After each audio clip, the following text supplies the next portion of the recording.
હરે કૃષ્ણ. આપ સૌનું ખૂબ ખૂબ હૃદયપૂર્વકનું સ્વાગત છે ઇસ્કોન મેંગલુરુ શ્રી શ્રી રાધા ગોવિંદ મંદિર કુલાઈ તરફથી ચાલતા શ્રીમદ ભગવદ્ ગીતા પરના લેવલ 2 ના ક્લાસમાં, જેમાં આપણે છેલ્લો અધ્યાય 18મા અધ્યાયની આજે આપણે ચર્ચા કરવા જઈ રહ્યા છીએ. આ અધ્યાય આપણે પાર્ટ 1, 2 અને 3 આવી રીતના 3 વિભાગમાં વહેંચેલો છે. એટલે 3 દિવસ સુધી દોઢ કલાક આપણે આ અધ્યાય ઉપર ચર્ચા કરવાના છીએ. બરાબર, શરૂઆત કરશું ભગવાન શ્રી શ્રી રાધા ગોવિંદજીના ચરણોમાં ખૂબ ભાવપૂર્વક પ્રેમપૂર્વકની પ્રાર્થના મંગલાચરણથી. ચાલો. મનોજ પ્રભુ, ધર્મેન્દ્ર પ્રભુ, પ્રિન્સી માતાજી, વેલકમ વેલકમ, સ્વાગત છે આપનું. શરૂઆત કરીએ.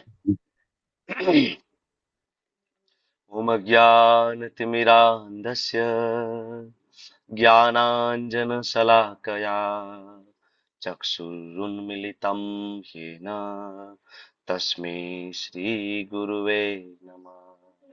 श्री चैतन्य मनोभीष्टं स्थापितं येन भूतले स्वयं रूप कदा मह्यं ददाति स्वपदान्तिकम्. वन्देऽहं श्रीगुरो श्रीयुतापदकमलं श्रीगुरुन् वैष्णवांश्च श्रीरूपं साग्रजातं सहगण रघुनाथान्वितं तं सजीवं साद्वैतं सावधूतं परिजन सहितं कृष्णा चैतन्य देवं श्री राधा कृष्ण पादान् सहगण ललिता श्री विशाखान्वितांश्च. हे कृष्णा करुणा सिंधो दीनबंधु जगत्पते गोपेश गोपिका कांत राधा कांत नमस्तुते. तप्त कांचन गौरांगी श्री राधे वृंदावनेश्वरी वृषभानुसुते देवी प्रणमामि हरिप्रिये. वाञ्छाकल्पतरुभ्यश्च कृपा सिन्धुभ्य एव च पतितानां पावनेभ्यो वैष्णवेभ्यो नमो नमः. नमो विष्णुपादाय कृष्णपृष्ठाय भूतले श्रीमते भक्तिवेदांत स्वामिनिति नामिने. नमस्ते सारस्वते देवे गौरवाणी प्रचारिणे निर्विशेषा शून्यवादी पाश्चात्यादेशतारिणे. जय श्री कृष्ण चैतन्य प्रभु नित्यानंद श्री अद्वैत गदाधर श्रीवासादि गौर भक्त वृंद. हरे कृष्णा हरे हरे कृष्णा कृष्णा हरे कृष्णा कृष्णा कृष्णा कृष्णा हरे हरे हरे हरे हरे हरे राम हरे राम राम हरे राम राम राम राम हरे राम हरे. हरे हरे हरे हरे हरे कृष्णा। कृष्णा. हरे कृष्णा. हरे कृष्णा हरे कृष्णा. वेलकम उर्वी माताजी. हरे कृष्णा. हरे भावना कृष्णा वाघेला हरे कृष्ण माताजी. प्रभु। हरे कृष्णा. डॉक्टर दक्षा माताजी, नेहा ठक्कर हरे कृष्ण माताजी. प्रभु जी। हरे हरे कृष्ण। जय श्री कृष्णा. कृष्ण प्रभु जी। यशोधरा माताजी, मयूरी प्रणाम। माताजी. हरे कृष्णा. जय श्री दंडवत प्रणाम. कृष्ण। जय श्री कृष्ण. ट्विंकल माताजी. हरे कृष्ण. तन्वी माताजी. हरे कृष्ण। Welcome welcome. પૂનમ માતાજી, વેલકમ, સ્વાગત છે તમારું. દેન ગીતા પરમાર માતાજી, બ્રિજેશ ચાવડા પ્રભુજી, દીપ શાહ પ્રભુ, દેન મીતા શાહ માતાજી, મુકેશ મકવાણા પ્રભુ, વૈશાલી માતાજી, કરુણા માતાજી, નિમેશ પ્રભુ, જલ્પા માતાજી, પૂર્વી માતાજી, કરુણા માતાજી, વેલકમ, સ્વાગત છે તમારું. શીતલ મહિડા માતાજી, तप्त कांचन जय कृष्ण गौरांगी प्रभु जी। माता जी. हरे कृष्णा. हरे कृष्णा. वेलकम हरे वेलकम. कृष्ण प्रभु जी दंडवत प्रणाम। हरे कृष्णा. हरे कृष्णा. તો 17મો અધ્યાય, પ્રેક્ટિકલ ચેપ્ટર આપણે ગઈકાલે પૂરું કર્યું, બરાબર ને? ખૂબ મહત્વનો ભગવાનનો ગાઈડન્સ આપણને અધ્યાયમાં પ્રાપ્ત થયું.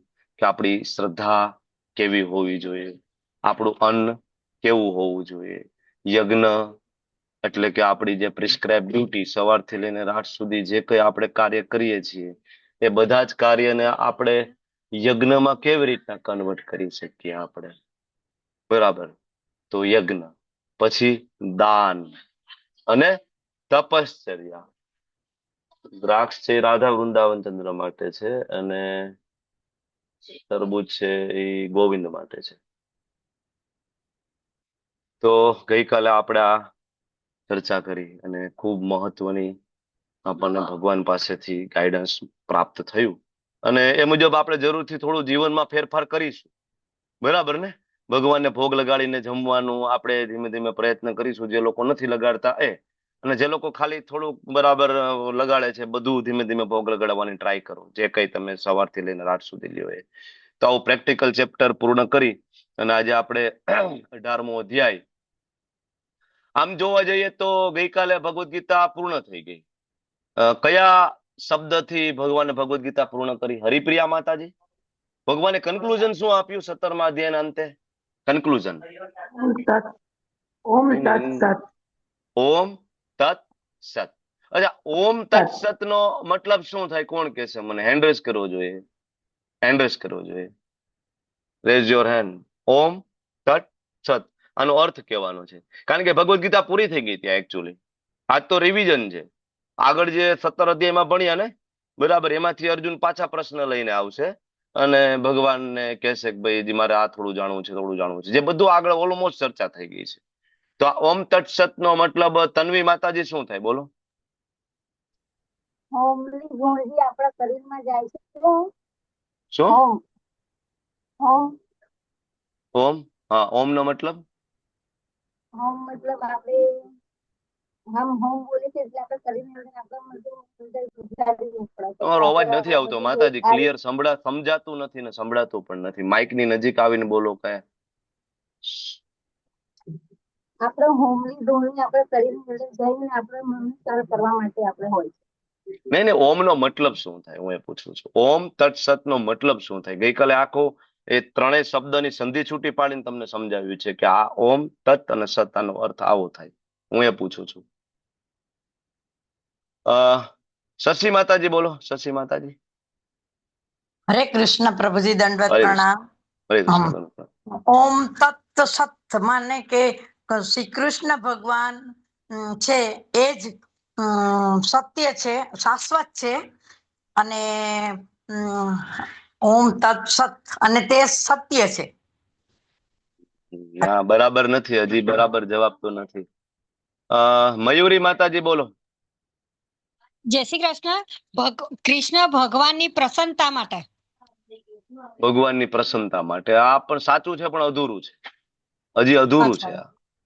હા, હા, ઓકે. ગીતા માતાજી બોલો. ગીતા માતાજી બોલો.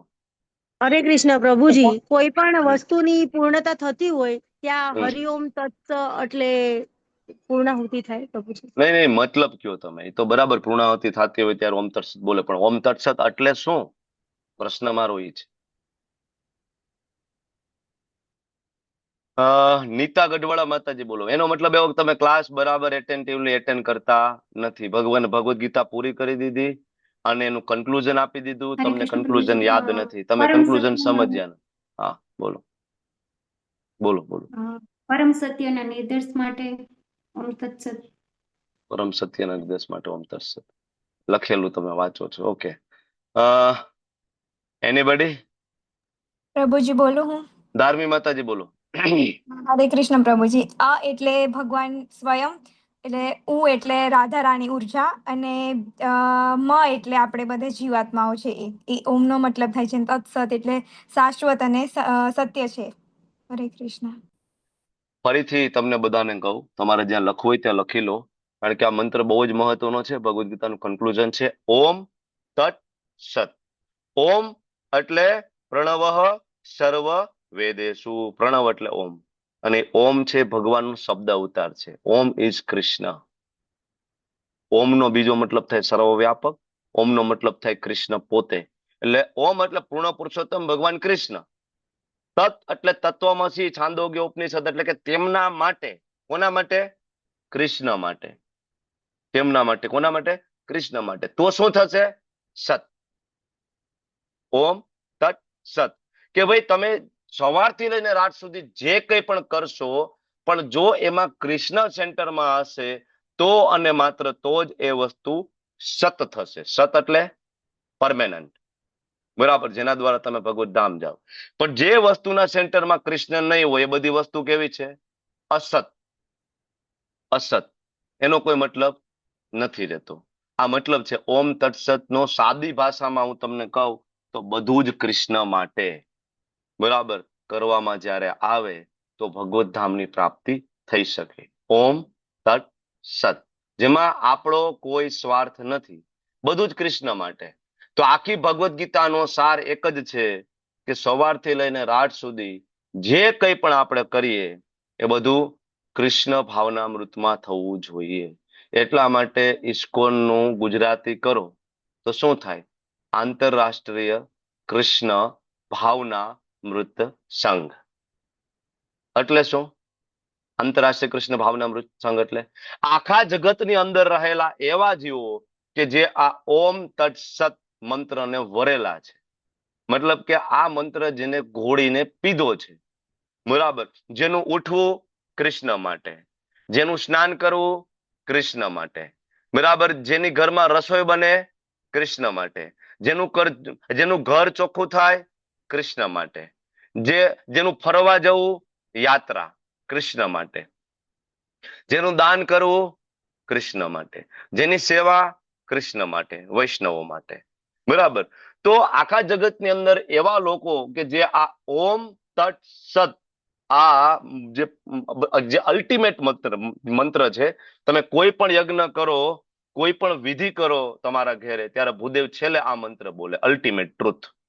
આ મંત્રને જે લોકો ઘોડીને પી ગયા એવા લોકો, પછી એ હિન્દુ હોય, મુસ્લિમ હોય, શીખ હોય, ઈસાઈ હોય, બરાબર, પછી બ્રાહ્મણ હોય, ક્ષત્રિય હોય, વૈશ્ય હોય, શુદ્ર હોય, બરાબર, પછી હરિજન હોય, દલિત હોય, પટેલ હોય, કુંભાર હોય, કોઈ પણ જ્ઞાતિ, જાતિ, વર્ણ, કલર, ગોરા હોય, કાળા હોય, આફ્રિકન હોય, અમેરિકન હોય, યુરોપિયન હોય, વોટેવર.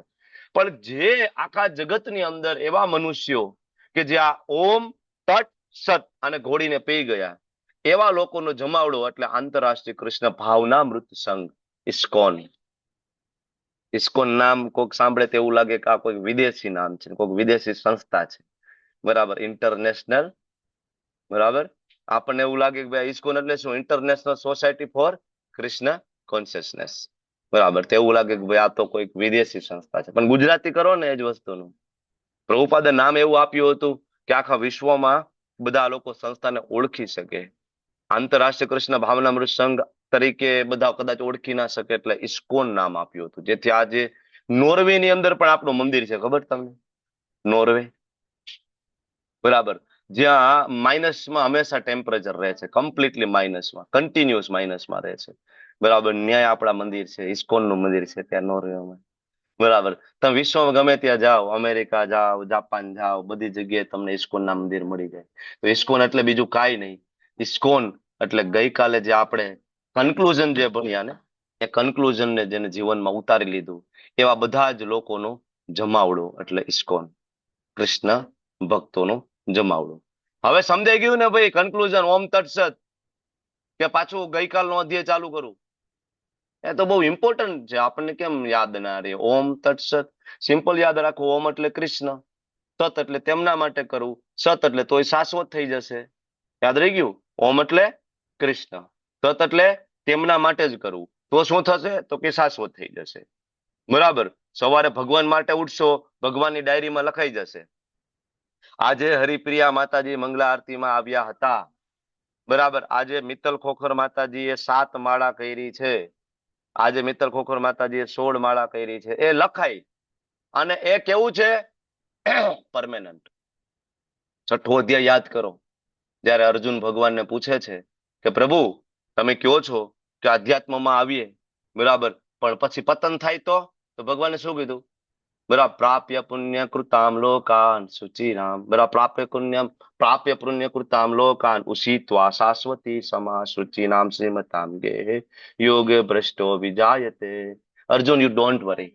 મારા ભક્તોનું ક્યારેય પતન થતું નથી. હે અર્જુન, ઉભો થઈને ઘોષણા કરી દે, નમે ભક્ત્યા પ્રણશ્યતિ. તો એમ ભગવાન કૃષ્ણ માટે કંઈ પણ તમે કરેલું હોય, થોડુંક પણ, સુઅલ્પમપ્યસ્ય, બરાબર, ભગવાન યાદ કરે, ભાઈ પરેશ આ પ્રભુજીની તબિયત સારી નથી, છતાં પણ આજે એને જપ કર્યા છે. Yes, not it. નોટ કરવામાં આવે, ભાઈ તબિયત સારી નહોતી છતાં સેવા કરી છે, નોટ. અને પરમેનન્ટ. બાકી આપણે ગમે એટલું કરી લઈએ, એ પરમેનન્ટ નથી. ગમે એટલા પુણ્ય કરી લઈએ, ધાબળા ઓઢાડી લઈએ, વૃદ્ધાશ્રમમાં દાન આપી દઈએ, વોટ એવર. તમને બધાને હવે તો તમે 18મા અધ્યાયમાં આવતા આવતા સમજાઈ ગયા કે આ બધું કરીએ, બરાબર, અને એક તમારું ક્રેડિટ જમા થયું, ઉપરના લોકમાં ગયા અને પુણ્ય વપરાઈ ગયું, બરાબર, શીણે પુણ્ય, તમારા પુણ્ય કેવા થઈ ગયા? શીણ. તો જે શીણ થઈ ગયા એને સત ના કહેવાય. સમજ્યા ને? શીણ થઈ ગયું મતલબ પૂરું થઈ ગયું, પછી પાછું નીચે આવવાનું, તો મતલબ એ સત થયું નહીં. એટલા માટે ગમે એટલા ધાબળા ઉડાડીએ, ગરીબોને ખાવાનું આપીએ, બધું કરીએ, પણ એ કેવું છે? અસત. અસત. પણ ભગવાન માટે કઈ કરવામાં આવે તો એ સત. બરાબર ને? That is conclusion. અને ભગવદ્ ગીતા ત્યાં પૂરી થઈ ગઈ. ભગવદ્ ગીતા પૂરી થઈ ગઈ. આ છેલ્લો અધ્યાય છે. અને આ અધ્યાય ઓલમોસ્ટ પ્રભુપાદે આ અધ્યાયનું નામ કન્ક્લુઝન આપ્યું છે. કન્ક્લુઝન, સાર, બરાબર, ભગવદ્ ગીતાનો સાર, બરાબર. અને અહીંયા 17 અધ્યાય પૂરા થયા અને ઓલમોસ્ટ બધું આપણને ગાઈડન્સ પ્રાપ્ત થયું. 18મો અધ્યાય એટલે કે longest chapter of Shrimad Bhagavad Gita, કારણ કે રિવિઝન છે ને, એટલે બધું જ આવશે આની અંદર, બરાબર. શરૂઆતનો પહેલો વિભાગથી આપણે શરૂઆત કરીએ અને પહેલા શ્લોક હવે અર્જુન બોલે છે, કારણ કે ભગવાનને જે બોલવાનું હતું ભગવાને બોલી દીધું. ભગવાને કહી દીધું અર્જુન, અર્જુન ઓમ તટ સત. સત્વગુણમાં પણ નહીં, રજોગુણમાં પણ નહીં, તમોગુણમાં પણ નહીં, માત્ર મારી પ્રસન્નતા માટે. ક્લિયર કટ, બરાબર, આદેશ ભગવાન દ્વારા અર્જુનને મળી ગયો. પણ હજી જેમ આપણને યાદ ના રહ્યું ને, અત્યારે મેં પૂછ્યું તો આપણને આવડ્યું નહીં એટલું ક્લિયર, અને યાદ પણ ઘણાને ના રહ્યું. અર્જુનને ખબર હતી, એટલે અર્જુન ભગવાનને પાછા પૂછે છે. અર્જુન ઉવાચ સંન્યાસસ્ય મહાબાહો તત્વમિચ્છામિ વેદિતુમ ત્યાગસ્ય ઋષિકેશ પૃથક કેસી નિષૂદન. હે કેસી નિષૂદન, હે ઋષિકેશ, હે મહાબાહો. 3 વખત સંબોધન કર્યું છે. શું કામ? ભગવદ્ ગીતા પૂરી થઈ ગઈ. ભગવદ્ ગીતા, અર્જુન બેઠા અને ભગવાન ઉભા છે, ભગવદ્ ગીતાનું ગાઈડન્સ આપી રહ્યા. ભગવાને કહી દીધું ઓમ તટ સત, બરાબર. ભગવાન પાછા વળી, બરાબર, અને રથ ચલાવવાની તૈયારીમાં, કારણ કે ભગવાન સારથી છે, બરાબર, ભગવાન સારથી છે. ભગવાને રથ ઉપર બેસીને રથ આગળ લઈ જવા માંગે છે, જે પ્રમાણે અર્જુન કે પ્રમાણે, બરાબર. મતલબ ભગવાન હવે જે ગાઈડન્સ પૂરું થઈ ગયું. તો અર્જુન કહે છે, હે મહાબાહો, હે ઋષિકેશ, હે કેસી નિષૂદન, ઉભા રહો, મારા થોડા પ્રશ્ન હજી બાકી છે. આપણે કોઈ સાથે ચર્ચા કરતા હોય અને એ વ્યક્તિ તો કન્ક્લુઝન આપી અને જવાની તૈયારી કરતા હોય, પણ આપણા પ્રશ્ન બાકી રહી ગયા હોય તો હમણાં ક્લાસ બરાબર આપણે પૂરો કરીએ, બરાબર, અને હું હરે કૃષ્ણ મહામંત્ર બોલાવું, પણ 2 જણાના બરાબર હેન્ડ રેસ હોય, પ્રભુજી પ્રભુ, તો તમે કહો ને પ્રભુજી હરે કૃષ્ણ, જીતેન્દ્ર પ્રભુ હરે કૃષ્ણ, પ્રભુજી, બરાબર. તમે અલગ અલગ નામથી સંબોધન કરવાની કોશિશ કરો ને, જીતેન્દ્ર પ્રભુ, પ્રભુજી હરે કૃષ્ણ, પ્રભુ. પછી હું કહું શું હતું? થોડા પ્રશ્ન બાકી છે. સેમ વે અહીંયા અર્જુન ભગવાનને 3 વાર એક શ્લોકમાં સંબોધન કરે, કારણ કે ભગવદ્ ગીતા પૂરી થઈ ગઈ. અર્જુન ભગવાન કહે છે, મહાબાહો ઉભા રહો, ઋષિકેશ પ્લીઝ, હે કેસી નિષૂદન. થોડા ડાઉટ ક્લિયર કરવો છે. કયા ડાઉટ? ત્યારે અર્જુન ભગવાનને પૂછે છે, ભગવાન મારે સંન્યાસનો ઉદ્દેશ્ય જાણવો છે. લોકો સંન્યાસ તો લે છે, પણ કોના માટે સંન્યાસ લેવો જોઈએ? કેવી રીતે સંન્યાસ લેવો જોઈએ? શું કામ સંન્યાસ લેવો જોઈએ? સંન્યાસનો ઉદ્દેશ્ય શું છે? બહુ ઇમ્પોર્ટન્ટ ક્વેશ્ચન છે ને. ઘર છોડી દે, પત્ની છોડી દે, બાળકો છોડી દે, કામ ધંધો બિઝનેસ છોડી દઈએ અને પછી સંન્યાસ લીધા પછી ખબર જ ન હોય કોના માટે. તો બરાબર, સંન્યાસ લઈને ગાંજા ફૂંકવા માટે સંન્યાસ છોડી લીધો છે, બરાબર ને? ગાંજા ફૂંકવા માટે, ચલોમાં ફૂંકવા માટે, શેના માટે સંન્યાસ લીધો છે? બરાબર ને? હજારો સાધુ આપણને જોવા મળે ભીખ માંગતા, બરાબર, તો એના માટે, ભિક્ષા માટે, 2 ટાઈમના રોટલા કોઈક ભીખમાં આપી દે એટલા માટે સંન્યાસ લીધો છે? નો. સંન્યાસનો ઉદ્દેશ્ય શું છે? પ્રેક્ટિકલ પ્રશ્ન પૂછે છે. ભગવાન તમે તો કેસી નિષૂદન છો ને, બરાબર? તમે કેસી નામના ઘોડાનો વધ કર્યો હતો ને વિશાળ કાય એક અશ્વ આવ્યો હતો અસુર સ્વરૂપે, બરાબર? તમે આ જે ફોટો જોઈ રહ્યા છો, તમે વૃંદાવન જાઓ ને વૃંદાવન પરિક્રમા કરો ને ત્યાં કેસી ઘાટ આવે, એ લોકેશન છે એકચ્યુઅલી. ભગવાને કેસી નામના દૈત્યનો વધ કર્યો હતો ને એ જગ્યા છે. સુંદર જગ્યા છે, એકદમ રમણીય જગ્યા છે, ખૂબ આનંદ આવે ત્યાં બેઠા બેઠા આપણને તે જપ કરીએ, બરાબર, યમુનાજીના દર્શન કરતા કરતા, બરાબર. તો એ જગ્યાએ આ કેસી નામનો એક અસુર આવ્યો હતો વિશાળકાય. એની આ ઉપરની આ જે કેસવાળી જે છે ને, એ કેસવાળી આ રીતના એક ઘોડો આ રીતના આમ કરતો હતો. શ્રીમદ ભાગવતમ ખોલીને વાંચજો, કેસવાળી એ બરાબર એ રીતના આમ ફરફરે ને તો એનાથી વાદળા દૂર જતા રહેતા હતા. એટલો મોટો વિશાળ ઘોડો હતો, વાદળા દૂર જતા રહીએ, કેસવાળી આમ કરે. ભગવાને કેવી રીતના માર્યો હશે? કોઈને યાદ છે? એનીબડી? કેવી રીતે માર્યો હતો આને, કેસી નિષૂદનને, કેસી નામના ઘોડાને? બોલો બોલો બોલો. આગળના પગથી ગોલ ગોલ નહીં આકાશમાં નહીં ફેરવીને. નહીં, એ તો તમે તાલવનમાં જતા રહ્યા. એ ઓલા ગધેડા બધા બન્યા હતા ને એને બલરામજી એને માર્યા હતા એ રીતના તાલવનમાં. આ કેસી નામનો જે આવ્યો હતો ને ઘોડા સ્વરૂપે, ભગવાન એના મોઢામાં એનો હાથ નાખી દીધો હતો, બરાબર. અને પછી હાથની સાઈઝ ભગવાન મોટી કરતા ગયા, બરાબર. મોટી કરતા ગયા તો અંદર દાંટો લાગી ગયો, બરાબર. અને આંખ બહાર નીકળી ગઈ અને એ મરી ગયો, કારણ શ્વાસ ના લઈ શકે ને, બરાબર. ભગવાન આનો એવી રીતના વધ કર્યો હતો, કોઈ શસ્ત્ર નહીં, કાંઈ નહીં. અર્જુન કે છે ભગવાન તમે તો એના મોઢામાં દાંટો મારી દીધો હતો, બરાબર, અને એને મારી નાખ્યો તો પ્રાણ બહાર કાઢી નાખ્યા હતા, બરાબર. તો તમે પણ મારા આ બધા પ્રશ્નોના જવાબ આપી અને આ અજ્ઞાનને બહાર ના કાઢી શકો, બરાબર. તમે તો ઋષિકેશ છો ને, તમે ઋષિકેશ છો, મારી ઇન્દ્રિયોને તમે ડાયરેક્ટ દોરવણી ના આપી શકો, મને ગાઈડન્સ આપો, બરાબર ને? એટલે ભગવાનને અર્જુન પૂછે છે મારે જાણવું છે. 4 આશ્રમ છે ને, બ્રહ્મચારી આશ્રમ, ગૃહસ્થાશ્રમ, વાનપ્રસ્થ અને સંન્યાસ. સંન્યાસ આશ્રમ બહુ ઇમ્પોર્ટન્ટ આશ્રમ છે. તો સંન્યાસ આશ્રમ લેતા પહેલા 1000 વખત વિચાર કરવો પડે, સામાન્ય નથી. જેમ તેમ સંન્યાસ લઈ શકાતો નથી. ઇસ્કોનની અંદર સંન્યાસીની સંખ્યા 0.001% છે માત્ર. સંન્યાસ દીક્ષા આપતા પણ નથી, કારણ કે ખબર છે કે કળિયુગની અંદર સંન્યાસ બહુ અઘરો છે. બહુ ઓછા લોકો હોય સંન્યાસના નિયમોનું પાલન નિર્વહન કરી શકતા હોય છે. તો આગળ ભગવાન જવાબ આપે છે. શ્રી ભગવાન ઉવાચ કામ્યાનામ કર્મણામ ન્યાસમ સંન્યાસમ કવયો વિદુહુ સર્વ કર્મ ફલ ત્યાગમ પ્રાહુર્ત્યાગમ વિચક્ષણા. ભગવાન અહીંયા 2 મત રજૂ કરે છે. એક મત એવો છે, ભગવાન કહે છે કે અર્જુન, ભૌતિક ઈચ્છા ઉપર આધારિત કાર્ય હોય એનો ત્યાગ કરી દઈએ તો વિદ્વાન અને સંન્યાસ કે. વિદ્વાન પોતે નહીં, ભગવાન પોતે નથી કહેતા, બરાબર. ભૌતિક ઈચ્છાઓ, કામ છોડી દઈએ, બિઝનેસ છોડી દઈએ, બરાબર, અને બસ છોડો ઘર બાર ચલો હરિદ્વાર, તો ઘણા બધા લોકો આને સંન્યાસ કહે છે. ભગવાન બીજો એક ઓપિનિયન મૂકે છે, બરાબર, જે બુદ્ધિશાળી લોકો જે છે, સર્વ કર્મના ફળનો ત્યાગ. ભગવાન કે એક આ બીજો ત્યાગ છે. એટલે આ એક ભક્તનો ઓપિનિયન છે અને એક મટીરિયલ માણસોનો ઓપિનિયન છે. 2 પ્રકારના આમાં ઓપિનિયન આ શ્લોકમાં જોયા છે. ઘણા બધા જો ઘર છોડી દે પછી શું કરે, બરાબર, ફોટામાં તમે જોવો છો, બરાબર. તો આનો કોઈ આ સંન્યાસ આના માટે નથી. સંન્યાસ મતલબ વ્યક્તિ સંસારની વચ્ચે રહી, બરાબર, અને જ્યારે એને પોતાનું ઘર પરિવાર છોડી દે ને તો આખો સંસાર એનો ઘર પરિવાર બની જાય. સંસારના બધા માણસો નહીં, બધા ઇવન બધા જીવો એનો ઘર પરિવાર બની જાય. અને બધા માટે એટલી જ અનુકંપા ને એટલી જ કરુણા હોય. એટલે Prabhupadji is crying actually. Prabhupad Radha Damodar મંદિર વૃંદાવનમાં હતા, તમને લોકોને ખ્યાલ છે, બરાબર ને? શરૂઆતમાં પ્રભુપાદ વૃંદાવનમાં રહ્યા. તો પ્રભુપાદ વૃંદાવનમાં રહી અને તપ જપ પોતે સાધના કરીને ભગવદ્ધામ જઈ શકતા હતા ને, બરાબર ને? પોતે તો પરમહંસ હતા, ભગવાનના શુદ્ધ ભક્ત હતા. તો વૃંદાવનમાં ઘણા બધા સંતો અત્યારે વૃંદાવન છોડતા નથી, ખાલી વૃંદાવનમાં જ રહે, બહાર ના નીકળે. તો પ્રભુપાદ એવું કરી શકતા હતા ને, ખાલી વૃંદાવનમાં રહે, પોતાની માળા સાધના કરે અને જે લોકો એની પાસે આવે એને જ્ઞાન આપે ને બસ પોતાનું શરીર છૂટી જાય ને ભગવાનના ધામમાં વયા જાય. પ્રભુપાદ આવું કરી શકતા હતા ને, પણ ના કર્યું, બરાબર. એમને 70 વર્ષની ઉંમરે અમેરિકા ગયા.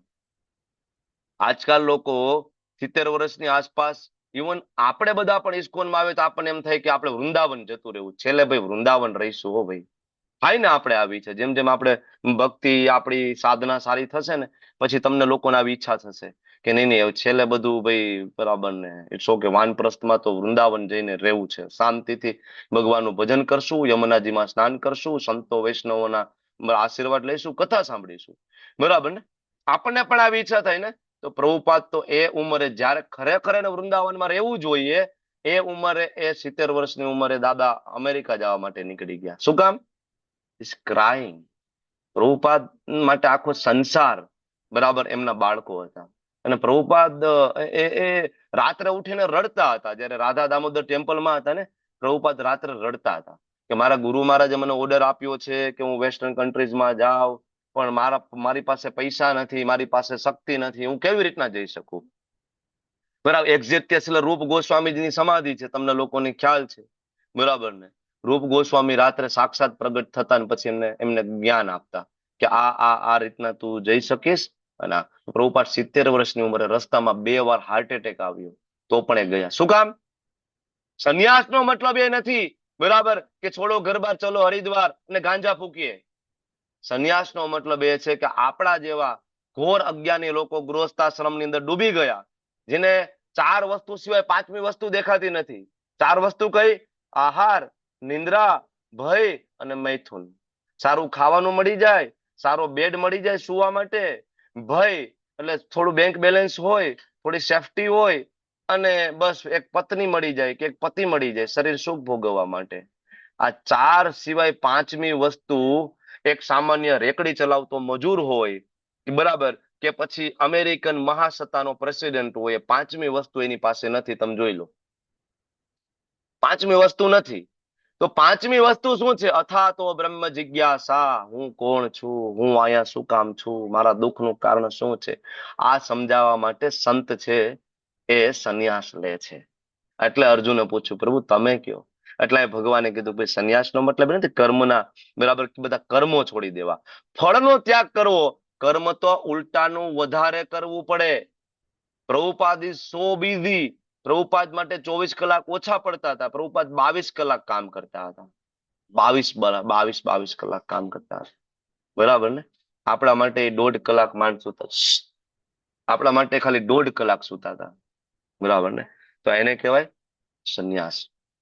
આગળ હજી ભગવાન જવાબ આપશે કે કેટલાક વિદ્વાનો જણાવે છે કે સર્વ પ્રકારના સકામ કર્મોને દોષપૂર્ણ ગણી અને ત્યાગ કરવો જોઈએ. બધું ઘણા બધા એવા લોકો છે ને યજ્ઞ છોડી દો, દાન છોડી દો, તપ છોડી દો, આ કાંઈ ના કરવું જોઈએ. બસ છોડો ઘરબાર, ચલો હરિદ્વાર, હવે અમારે આની હારે કઈ લેવા દેવા નથી. ત્યારે ભગવાન કે છે કે ભાઈ યજ્ઞ દાન તપ કર્મ ન ત્યાજ્યમ ઇતિ ચાહરે. આ તો કોઈ દી ના છોડવા જોઈએ. યજ્ઞ એટલે શું? યજ્ઞ એટલે કળિયુગની અંદર કયો યજ્ઞ થઈ શકે? સ્વાહા એ વાળો. યજ્ઞાનામ જપ યજ્ઞોસ્મી, સંકીર્તન યજ્ઞ, બરાબર ને. આપણે લોકો હમણાં યાત્રામાં ગયા, તમને લોકોને ખ્યાલ છે પરેશ શાહ પ્રભુજી ને બધા સિનિયર ડિવોટીઝ અમારી સાથે હતા. દરેક જગ્યાએ જઈને અમે કીર્તન કરતા હતા, દરેક જગ્યાએ, બરાબર ને. કીર્તન કરીએ, જ્યાં પણ મોકો મળે બધાના ગળામાં માળા હોય તરત જપ કરે, બરાબર. યજ્ઞા નામ જપ યજ્ઞોસ્મી, બરાબર, હરિનામ સંકીર્તન. અને યજ્ઞ ના છોડવું જોઈએ. પછી દાન.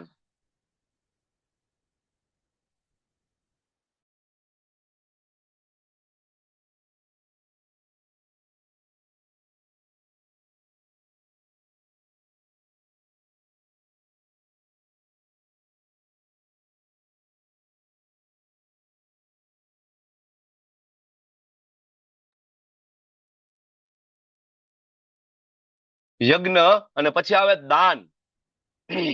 દાન ક્યારે ના છોડવું જોઈએ? સંન્યાસી શેનું દાન આપી શકે? સંન્યાસી જ્ઞાનનું દાન આપી શકે. સૌથી ઉપર દાન કયું છે? ભગવદ્ ગીતાનું જ્ઞાન આપવું, બરાબર. એટલા માટે ભગવાન 18મા અધ્યાયમાં કહે છે ને કે એનાથી વધારે મને કોઈ પ્રિય નથી જે મારા જ્ઞાનને પ્રચાર કરશે, બરાબર. નચ તસ્માત મનુષ્યેષુ કશ્ચિન મે પ્રિયકૃતમઃ ભવિતા નચ મે તસ્માત અન્ય પ્રિયતરો ભુવિ, બરાબર ને. 18મા અધ્યાયની અંદર 69મો શ્લોક આજે આપણે ભણશું. એમાં ભગવાન કહે છે કે આનાથી ઉપર મને કોઈ પ્રિય નથી. અને યજ્ઞ, દાન અને તપ. તપ એટલે બરાબર આપણે જોયું, શરીરનું તપ, મનનું તપ, વાણીનું તપ. આપણે ગઈકાલે, મારો અવાજ આવે છે ને તમને લોકોને? બધું બરાબર છે ને? આગળ વધુ ને? હા પ્રભુજી. હા પ્રભુજી. પ્રભુજી, Thank you. બરોબર છે. ઓકે, તો ગમે તેવી પરિસ્થિતિમાં ભગવાન કહે છે ન ત્યાજ્યમ. This is direct order by Krishna. ઘણા બધા માયાવાદી, અદ્વૈતવાદી લોકો હોય ને, બરાબર, એ બધું છોડી દે. હવે તો અમે સંન્યાસી થઈ ગયા, બરાબર, હવે અમારે કઈ યજ્ઞ કરવાની જરૂર નથી, અમારે કઈ પ્રચાર કરવાની જરૂર નથી. ખાલી પોતાનું જ કરતા હોય, બરાબર. ભગવાન એ ના પાડે છે કે એને સંન્યાસી ના કહેવાય. ખાલી પોતાનું કરીને કોઈ બેસી જાય નહીં. આપણે વારંવાર એક ઉદાહરણ લઈએ છીએ, તમને લોકોને યાદ આવે છે? એક બાપના બે દીકરા કુંભના મેળામાં ખોવાઈ ગયા હોય, બરાબર, અને એક દીકરાને એ બાપની ભાળ મળી જાય. મતલબ એ એક દીકરાને ખબર પડી જાય કે હા, મારા પિતાજી ફલાણી ફલાણી જગ્યાએ રહે છે અને એ બહુ રીચ છે, બહુ પાવરફુલ વ્યક્તિ છે, બરાબર, અને એ સર્વશક્તિમાન છે. તો હવે એ દીકરાએ બીજા દીકરા પાસે જઈને શું કરવું જોઈએ? તાબડો ઓઢાડવો જોઈએ, 2 ટાઈમનું જમવાનું આપવું જોઈએ, શું કરવું જોઈએ ત્યાં જઈને, બીજા પાસે જઈને? ઓરિજિનલ બાપ પાસે લઈ જવું જોઈએ. હાથ પકડીને કેવું જોઈએ, ભાઈ ભાઈ આપણા પિતાજી મળી ગયા, મળી ગયા છે. હા, આપણા પપ્પા મળી ગયા. ભાઈ, આપણે તો ખોટા ભિખારી થઈને ભીખ માંગીએ છીએ. અરે આપણા પિતા તો સર્વશક્તિમાન છે, અનંત કોટી બ્રહ્માંડના સ્વામી છે, ચલ પોતાના હાથ પકડીને લઈ જાવ. એટલા માટે અહીંયા ભગવાન આપણને કહે છે ન ત્યાજ્યમ. કોઈ દિવસ ના છોડવું જોઈએ. યજ્ઞ, હરિનામ સંકીર્તન યજ્ઞ, દાન, ભગવદ્ ગીતાના જ્ઞાનનો પ્રચાર સર્વોત્તમ દાન છે, બરાબર. તમે વાંચી લો 69 નંબર શ્લોક, ભગવાન ત્યાં કહે છે. અને તપ, આપણી પોતાની સાધનાથી આપણે આપણું ચિત્ત શુદ્ધ કરવું, અને આપણા ભાઈને આંગળી પકડીને, હાથ પકડીને લઈ જાવ, ભાઈ ભાઈ મળી ગયા પપ્પા, ચલ. તો આપણે તો ખોટા એ ભિખારીને જેમ હેરાન થઈએ છીએ, લોનના હપ્તા ભરીએ છીએ. આપણા પોતાના પ્રાઇવેટ જહાજ છે ગોલોકધામ ની અંદર, આપણે હપ્તા ભરીએ છીએ અલ્ટોના, બરાબર. તો ભગવાન ક્લિયરલી આ શ્લોકની અંદર આપણને કહે છે. એટલે ભગવાન આગળ 3 પ્રકારના ત્યાગ સમજાવશે. અર્જુનનો પ્રશ્ન હતો ને કે ભાઈ સંન્યાસ અને ત્યાગમય જીવન. ભગવાન કહે છે અર્જુન સાંભળ, હે ભરત શ્રેષ્ઠ, ત્યાગ વિશે મારી પાસે સાંભળતું. 3 પ્રકારના ત્યાગ વિશે વાત થઈ છે. કયા 3 પ્રકારના? કયા 3 પ્રકારના ત્યાગ? સત્વ, રજસ અને તમસ. હા, જેને 14મો અધ્યાય બરાબર ભણ્યો હશે, સત્વગુણી વ્યક્તિના લક્ષણો, રજોગુણી વ્યક્તિના લક્ષણો, તમોગુણી વ્યક્તિના લક્ષણો, સત્વગુણી વ્યક્તિની ગતિ, રજોગુણી વ્યક્તિની ગતિ, તમોગુણી વ્યક્તિની ગતિ, એને જ 17મો અને 18મો અધ્યાય બરાબર સમજાશે, નહીતર ગોટાળો થઈ જશે. એટલે 14મો અધ્યાય બરાબર સમજવો બહુ જરૂરી છે, ધ્યાનપૂર્વક. ઓકે, તો અહીંયા ભગવાન કહે છે 3 પ્રકારનો ત્યાગ. કયા? સત્વ, રજ અને તમ. ભગવાન હવે આગળ કહે છે કે યજ્ઞ, દાન અને તપના કાર્યો કદાપી ત્યાગ ના કરવા જોઈએ. ભગવાન રિપીટ કરે છે, બરાબર. યજ્ઞ, દાન, તપ, કર્મ ન ત્યાજ્યમ કાર્યમ એવ તત. જો ભગવદ ગીતાની અંદર ભગવાન દ્વારા આપણને ગાઈડન્સ ઘણું બધું આપવામાં આવ્યું છે, પણ તમે જો ડાયરેક્ટ ઓર્ડર ની વાત કરો તો અહીંયા ભગવાન દ્વારા એક ડાયરેક્ટ ઓર્ડર આપવામાં, આને ઓર્ડર કહેવાય. ન ત્યાજ્યમ મતલબ અહીંયા જે શબ્દ લાગે છે એ છે મસ્ટ. મસ્ટ કે આ તો કરવું જ જોઈએ. આની પહેલા ભગવાને કીધું છે કે ભાઈ યુ શુડ, બરાબર, તમે આમ કરો, આમ કરો, આમ કરો. પણ અહીંયા ભગવાન યુ શુડ નહીં, યુ મસ્ટ. યજ્ઞ, દાન, તપ, કર્મ ન ત્યાજ્યમ કાર્યમેવ તત. યજ્ઞો, દાન, તપશ્ચેવ પાવનાની મનીષિણામ. કેટલું ઇમ્પોર્ટન્ટ છે યજ્ઞ, દાન, તપ? તો કે ઇવન મનીષિણામ એટલે જે મહાત્માઓ હોય એને પણ શુદ્ધ કરે, બરાબર. મહાત્માઓ હોય એને પણ શુદ્ધ કરે. આ બાજુમાં એક ઘટના છે ફોટાની અંદર, તમને ખબર કઈ ઘટના છે? શ્રીમદ ભાગવતમ 4થો સ્કંદ વાંચ્યો હોય તો ઘટના થોડીક તમને યાદ આવી જાય. થોડુંક નજર દોડાવીને કયો આ ઘટના કઈ છે? ચાલો ચાલો ચાલો, કમ ઓન. નથી યાદ આવતું? કોઈને નથી યાદ આવતું? પ્રભુજી દક્ષ દક્ષ પ્રજાપતિ હા દક્ષ હા, પ્રજાપતિ દક્ષ પ્રજાપતિ વાળો યજ્ઞ ચાલે છે. જો દક્ષ પ્રજાપતિને બકરાનું માથું ભગવાન શિવજીએ ટ્રાન્સપ્લાન્ટ કરી આપ્યું છે. જો ભગવાન શિવજી સામે બેઠા છે, ઋષિ મુનિઓ બધા બેઠા છે અને યજ્ઞમાં આહુતિ આપવાનું ચાલુ. આનો મતલબ શું થાય? શ્રીમદ ભાગવતમ સ્કંદ ચોથો ખોલીને જોશો ને તમને ખ્યાલ આવશે કે ભગવાન શિવજીના ગણો દ્વારા દક્ષનો યજ્ઞ છે તહસ નહસ કરી નાખવામાં આવ્યો હતો. ખબર છે ને? માતા સતીએ ત્યાં શરીર છોડી દીધું હતું. શિવજી ખૂબ ક્રોધિત થઈ ગયા હતા. બરાબર. પણ આ બધું જયારે પતી ગયું ને બરાબર, પછી પાછા શિવજી આવ્યા. બરાબર. અને દક્ષ પ્રજાપતિને બકરાનું માથું ટ્રાન્સપ્લાન્ટ કર્યું અને પછી એ બધી જગ્યા પાછી નીટ એન્ડ ક્લીન કરી અને જે યજ્ઞ અધૂરો રહ્યો હતો ને એ યજ્ઞ પૂર્ણ કરવા માટેની વ્યવસ્થા કરવામાં આવી શિવજી અને બીજા બધા દેવી દેવતાઓ, બ્રહ્માજી આદિ દેવી દેવતાઓ દ્વારા. અને પછી છેલ્લે ભગવાન શ્રી વિષ્ણુ ત્યાં પ્રગટ થયા ચતુર્ભુજ, એકચ્યુઅલી અષ્ટભુજ સ્વરૂપમાં આવે છે. અષ્ટભુજ સ્વરૂપમાં ભગવાન નારાયણ પ્રગટ થાય અને પછી ભગવાન શિવ ભગવાન નારાયણની સ્તુતિ કરે છે, જેને રુદ્ર ગીત તરીકે ઓળખાય છે. મતલબ કહેવાનો મતલબ એ છે કે ઇવન કોઈ ભગવાન શિવ પણ બની જાય તો પણ યજ્ઞ દાન તપના કાર્ય છોડવા જોઈએ નહીં. એમને પણ આ યજ્ઞ અધૂરો મૂક્યો નહોતો, એને પૂર્ણ કરાવ્યો હતો દક્ષને. બરાબર. તો તમે દક્ષ પ્રજાપતિ બની જાઓ, તમે બ્રહ્માજી બની જાઓ કે તમે ભગવાન શિવ, શિવ કોઈ બની ના શકે, આ હું વાત કરું છું ખાલી. બરાબર. તો તમે બ્રહ્મા બની શકો, તમે પ્રજાપતિ પણ બની શકો, શિવ આપણે બની ના શકીએ, ભગવાન છે. તો ઇવન એ એટલું પણ પોઝિશન ઉપર આપણે જતા રહીએ તો પણ આ છોડવું જોઈએ નહીં. બરાબર. આ બધા કાર્યો હવે આપણે એ સમજી ગયા કે ભાઈ ચાલો યજ્ઞ તો છોડવાનું નથી, દાન છોડવાનું નથી અને તપ પણ છોડવાનું નથી. પણ હવે ભગવાન કે છે કે કેવી રીતના કરવાનું? સંગમ ત્યક્ત્વા ફલાની ચ. જે કઈ કરો એમાં ફળની આસક્તિ છોડી દેવાની. તો આપણે તો યજ્ઞ દાન તપના 3 પ્રકાર ભણી ગયા ને, સત્વ ગુણમાં થાય, રજો ગુણમાં થાય, તમો ગુણમાં થાય. બરાબર. આપણે એ પણ ભણી ગયા કે ભાઈ જો આપણે આપણા ફળની આશાથી કરીએ તો રજોગુણી કહેવાય, બીજાને હેરાન કરવાની ભાવનાથી કરીએ તો તમોગુણી કહેવાય, ફળની આશા વગર કરીએ તો સાત્વિક કહેવાય. પણ એમાં પણ જો ભગવાનની પ્રસન્નતા પૂર્વક કરીએ કૃષ્ણને સેન્ટરમાં રાખીને તો શુદ્ધ સત્વમાં થાય. બરાબર ને? ઓમ તત સત. ભગવાન ફરીથી કહે છે ફળની આશા રાખ્યા વગર હે પૃથ્વીપુત્ર આ કાર્યો કર્તવ્ય સમજીને કરવા જોઈએ, મારો મત છે. નિર્દેશ કર્તવ્યોને કદાપી ત્યજવા ન જોઈએ. જો કોઈ મનુષ્ય મોહવશ પોતાના નિયત કર્તવ્યને ત્યજી દે તો આને તામસી ત્યાગ કહેવાય. હવે ભગવાન 3 પ્રકારના ત્યાગ વિશે વાત કરવાના છે. બરાબર. સત્વગુણી, રજોગુણી અને તમોગુણી. કોઈ મોહવશ છોડી દે, છોડો ઘર બાર, ચલો હરિદ્વાર, ઘણા બધા સંન્યાસી થઈ જાય. બરાબર. પોતાનું જે નિયત કર્તવ્ય કર્મ હોય એ છોડી દે તો એને ભગોળા કહેવાય. બરાબર. પત્ની, બરાબર, પત્ની તમારા ઉપર આધારિત હોય એને તમે અચાનક છોડી દો, વ્યવસ્થા કરો નહીં, માતા પિતાને છોડી દો. બરાબર. અને તમારામાં પણ એ લેવલની શુદ્ધિ પણ નથી કે તમે સંન્યાસી બનો. તમે ભૌતિક જગતમાં રહીને બરાબર તમાકુ લઈ રહ્યા છો, સિગારેટ લઈ રહ્યા છો, તમે દારૂ પી રહ્યા છો, તમારા ગુસ્સા ઉપર બરાબર કંટ્રોલ પણ નથી, તમારી ઈચ્છા ઉપર કંટ્રોલ પણ નથી અને તમે તમારી પ્રિસ્ક્રાઇબ ડ્યુટી પણ છોડી દીધી. બરાબર. તો અહીં ભગવાન કે છે આવો ત્યાગ છે તામસી ત્યાગ કહેવાય. કેવો ત્યાગ કહેવાય? તામસી. તો મટીરિયલ સંતોષ અર્થે કરાતો આવો જે ત્યાગ છે ભાઈ છોડો, ભાઈ અહીંયા બધા આ ભેગા રહીને માથાકૂટમાં પડવું, કમાવા જવું, નોકરી કરવી, એના કરતા એકાદા બાબાજી બની જાય કે ઉપાધિને એકાદો આશ્રમ કરશું ને બધા આવશે, જય હો બાબાજી કી જય હો, બરાબર, એમ કરીને પૈસા આપશે ને આપણું હાલી જાય. તો આવી રીતના જે ત્યાગ થાય ને આને તમોગુણ કહેવાય. અને આવી રીતના જેને ત્યાગ કરેલો હોય ને એ અહીંયા જયારે સંસારી જીવનમાં તો તમોગુણમાં હોય, ત્યાં જઈને તમોગુણમાં જ રહે.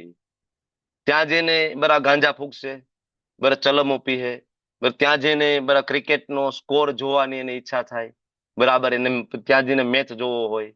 જો આ બધું ચાલે છે એકચ્યુઅલી. અમે તો પ્રચારમાં જઈએ ને અમને તો ખ્યાલ છે, અલગ અલગ આશ્રમોમાં જવાનું થતું અમને ખબર છે મોટા ભાગના સાધુ શું કરતા હોય. સારા સાધુ પણ છે, હું ના નથી પાડતો, સારા સાધુ સંતો પણ છે જે ભગવાનના ભક્તો છે. પણ જયારે રામલલા અયોધ્યામાં બિરાજમાન થવા જઈ રહ્યા હતા ને ત્યારે અમને ટાસ્ક આપ્યું હતું બરાબર રામલલાનો પ્રચાર કરવા માટે. તો અલગ અલગ આશ્રમોમાં એમાં જવાનું થતું હતું. ઘણા બધા સાધુ આપણને બહાર બેસાડે, અંદર આપણે જોઈએ તો મોટી સ્ક્રીનની અંદર બરાબર મેચ જોતા હોય. બરાબર, કે હમણાં ભાઈ મેચમાં વચ્ચે બ્રેક આવે ને ત્યારે બોલાવશે તમને. હવે એના માટે થોડી સંન્યાસ લીધો છે, મેચ જોવા માટે ને ગાંજા ફૂકવા માટે થોડી સંન્યાસ લીધો છે. બરાબર, તો એ લોકો ભૌતિક જીવનમાં હોય ત્યારે મટીરિયલ હોય, અને અહીંયા બરાબર પૈસા ના કમાઈ શકે, મોજ ના કરી શકે, એટલે એમ કે ભાઈ અમે ત્યાગ કરી દઈએ, છોડો ભાઈ, અંગુર તો ખટે હે. બરાબર, પછી ત્યાં જઈને અખાડામાં, પછી અખાડા ખોલીને ત્યાં પછી મોટા મોટા હોનાના ચેન પહેરશે, મોંઘીદાટ ગાડીઓ રાખશે, ભગવાન સાધના પ્રચાર માળા જપ એની યાર કઈ લેવા દેવા નહીં હોય, આ બધું ચાલતું હોય છે. બરાબર, તો આ જે ત્યાગ છે એ કેવો ત્યાગ છે? તમોગુણી. આગળ આવશે રજોગુણમાં, કે નિયત કર્મોને કષ્ટપ્રદ સમજીને શારીરિક ક્લેશના ભયથી ત્યજી દે છે. તો એના માટે જે ત્યાગ થાય એને રજોગુણમાં, અને આનું કોઈ ફળ ના મળે. બરાબર, ઘણી વખત લોકો છે એક ઘર છોડી દે. બરાબર, ઘરમાં પત્ની હોય, પત્નીથી કંટાળી જાય, ભાઈ વારંવાર શોપિંગ કરવાની, રવિવાર આવ્યો નથી ને હાલો મોલમાં જવું છે, શોપિંગ કરવી છે, વળી આ ગિફ્ટ લઈ દો, બર્થડે ભૂલી ગયા હોય તો મહાભારત થઈ જાય, એનિવર્સરી ભૂલી ગયા હોય તો મહાભારત થઈ જાય. ઘણા બધા કંટાળી જાય આ બધી વસ્તુથી. અથવા તો શેર બજારમાં તૂટી ગયા, શેર બજાર હમણાં તમને ખબર છે યુદ્ધની સ્થિતિ છે, તો જે લોકો ઇન્વેસ્ટ કર્યું એ લોકોને ખ્યાલ હશે, શેર બજાર અત્યારે ધીમે ધીમે ગબડી રહ્યું હશે, આઈ થિંક, મને ખબર નથી બહુ.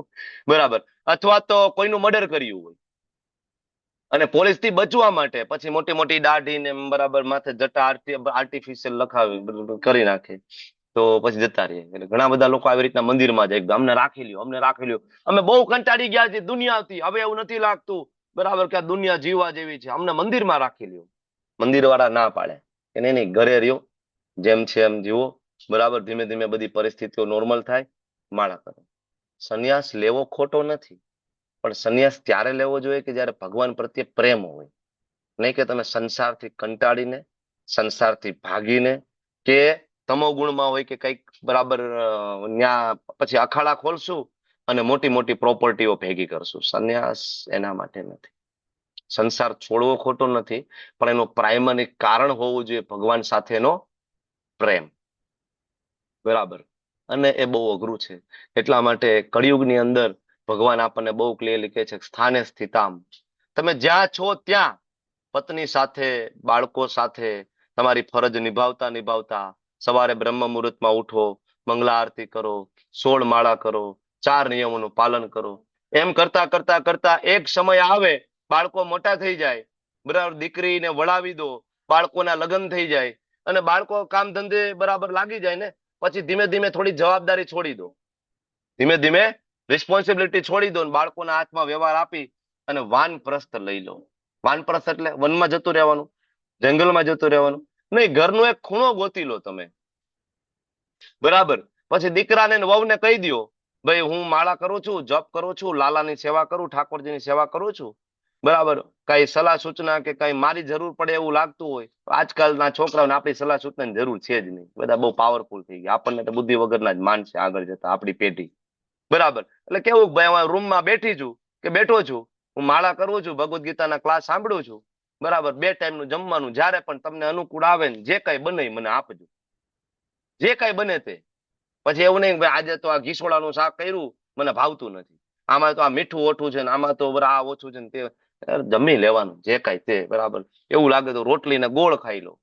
ઘણા બધા આ જગતની અંદર ઘણા બધા એવા ઘર છે જેને 2 ટાઈમનું ફૂલ પ્લેટ જમવાનું નથી મળતું. બરાબર, રોટલીને પાણીમાં પલાળીને લોકોને ખાતા જોયા છે. સૂકી રોટલી બપોરની હોય, સવારની રોટલી હોય, સાંજે પાણીનો ગ્લાસ ભરીને એમાં ડુબાડી અને ખાતા જોયા છે રેલવે સ્ટેશન ઉપર આપણે. બરાબર, તો આપણને 2 ટાઈમનું જમવાનું મળી રહેતું હોય તો આપણે નસીબદાર સમજવું, પણ ટેસ્ટમાં થોડું આગું પાછું હોય ચલાવી લેવાનું, વાનપ્રસ્થ લઈ લેવાનું, ધીમે ધીમે ધીમે થોડું સંસારથી ડિટેચ થવાનું ધીમે ધીમે. બરાબર, તો આવો જે ત્યાગ હોય સંસારથી કંટાળીને કરેલો ત્યાગ છે. આ કેવો ત્યાગ છે? રજોગુણી. ભગવાન કે આનું ઉચ્ચ ફળ ના મળે, મતલબ આનું વૈરાગ્ય ટકતું નથી. એટલા માટે જો આજકાલ મોટા બધા અખાડા તમે જુઓ, પછી જુનાગઢ હોય કે પછી તમે ત્યાં ઋષિકેશ જાઓ, બરાબર, હરિદ્વાર જાઓ, બરાબર, એ અખાડા છે મોટા ભાગે બિઝનેસ સેન્ટર જ છે. બરાબર, મહામંડલેશ્વરની પોસ્ટ 50 લાખ રૂપિયામાં વેચાતી મળી જાય. બરાબર, થોડા પૈસા આપો તમને મહામંડલેશ્વર બનાવે. ચાલે છે બધું અંદર ખાને, હું વિરોધ નથી કરતો, પણ બરાબર સારા, બરાબર કહેવાય ને આવા કે ખરાબ ની હારે સારા પણ બળે. બરાબર, એવું કહેવાય ને કે ભાઈ સૂકા સાથે લીલું બળે, એના જેવું છે. સાચા સાચા સાધુ સાચા સંતો છે જે સાધના કરી રહ્યા છે, પણ આ પાખંડી લોકોનો પગ પેસારો પણ આની અંદર થયો. શું કામ? કારણ કે રજોગુણી. આગળ ભગવાન કહે છે સાત્વિક ત્યાગ કોને કહેવાય? કે ભાઈ કર્તવ્ય સમજીને, ઇટ્સ માય ડ્યુટી. બરાબર, દાન કરે, પૈસાનો ત્યાગ કરે ધીમે ધીમે. જો ભાઈ ત્યાગ એટલે એવું નહીં સંસાર છોડી દેવો. ત્યાગ એટલે આપણે પણ થોડું થોડું, આપણે ગઈકાલે મેં વાત કરી હતી ને, બરાબર, કે ભાઈ આપણે દર મહિને 10,000 કમાતા હોય, 100 રૂપિયા દાન ના કરી શકીએ એમાંથી ભગવાન માટે, વૈષ્ણવો માટે, ગાય માતા માટે, આપણા મંદિર માટે, સનાતન ધર્મ માટે ના કરી શકીએ આપણે? જો ધર્મો રક્ષતી રક્ષિત હોય એટલું હંમેશા યાદ રાખજો, ધર્મ છે ને તો આપણે છીએ. તમને એવું લાગે કે બહુ એજ્યુકેટેડ થઈ જશું, મોડર્ન થઈ જશું ને આપણે બચી જશું, તો તમે યાદ રાખજો કે કેરળની અંદર જે બ્રાહ્મણો હતા ને એ બધા બહુ એજ્યુકેટેડ હતા. સોરી, કાશ્મીરમાં જે બ્રાહ્મણો હતા ને, કાશ્મીરી પંડિતો, બરાબર, they are all very powerful and very educated. બરાબર, કેરળની અંદર જે કઈ હિન્દુ લોકો છે, ઘણા બધા ધન ધનાઢ્ય સંપન્ન છે, બધા કન્વર્ટેડ થઈ ગયા.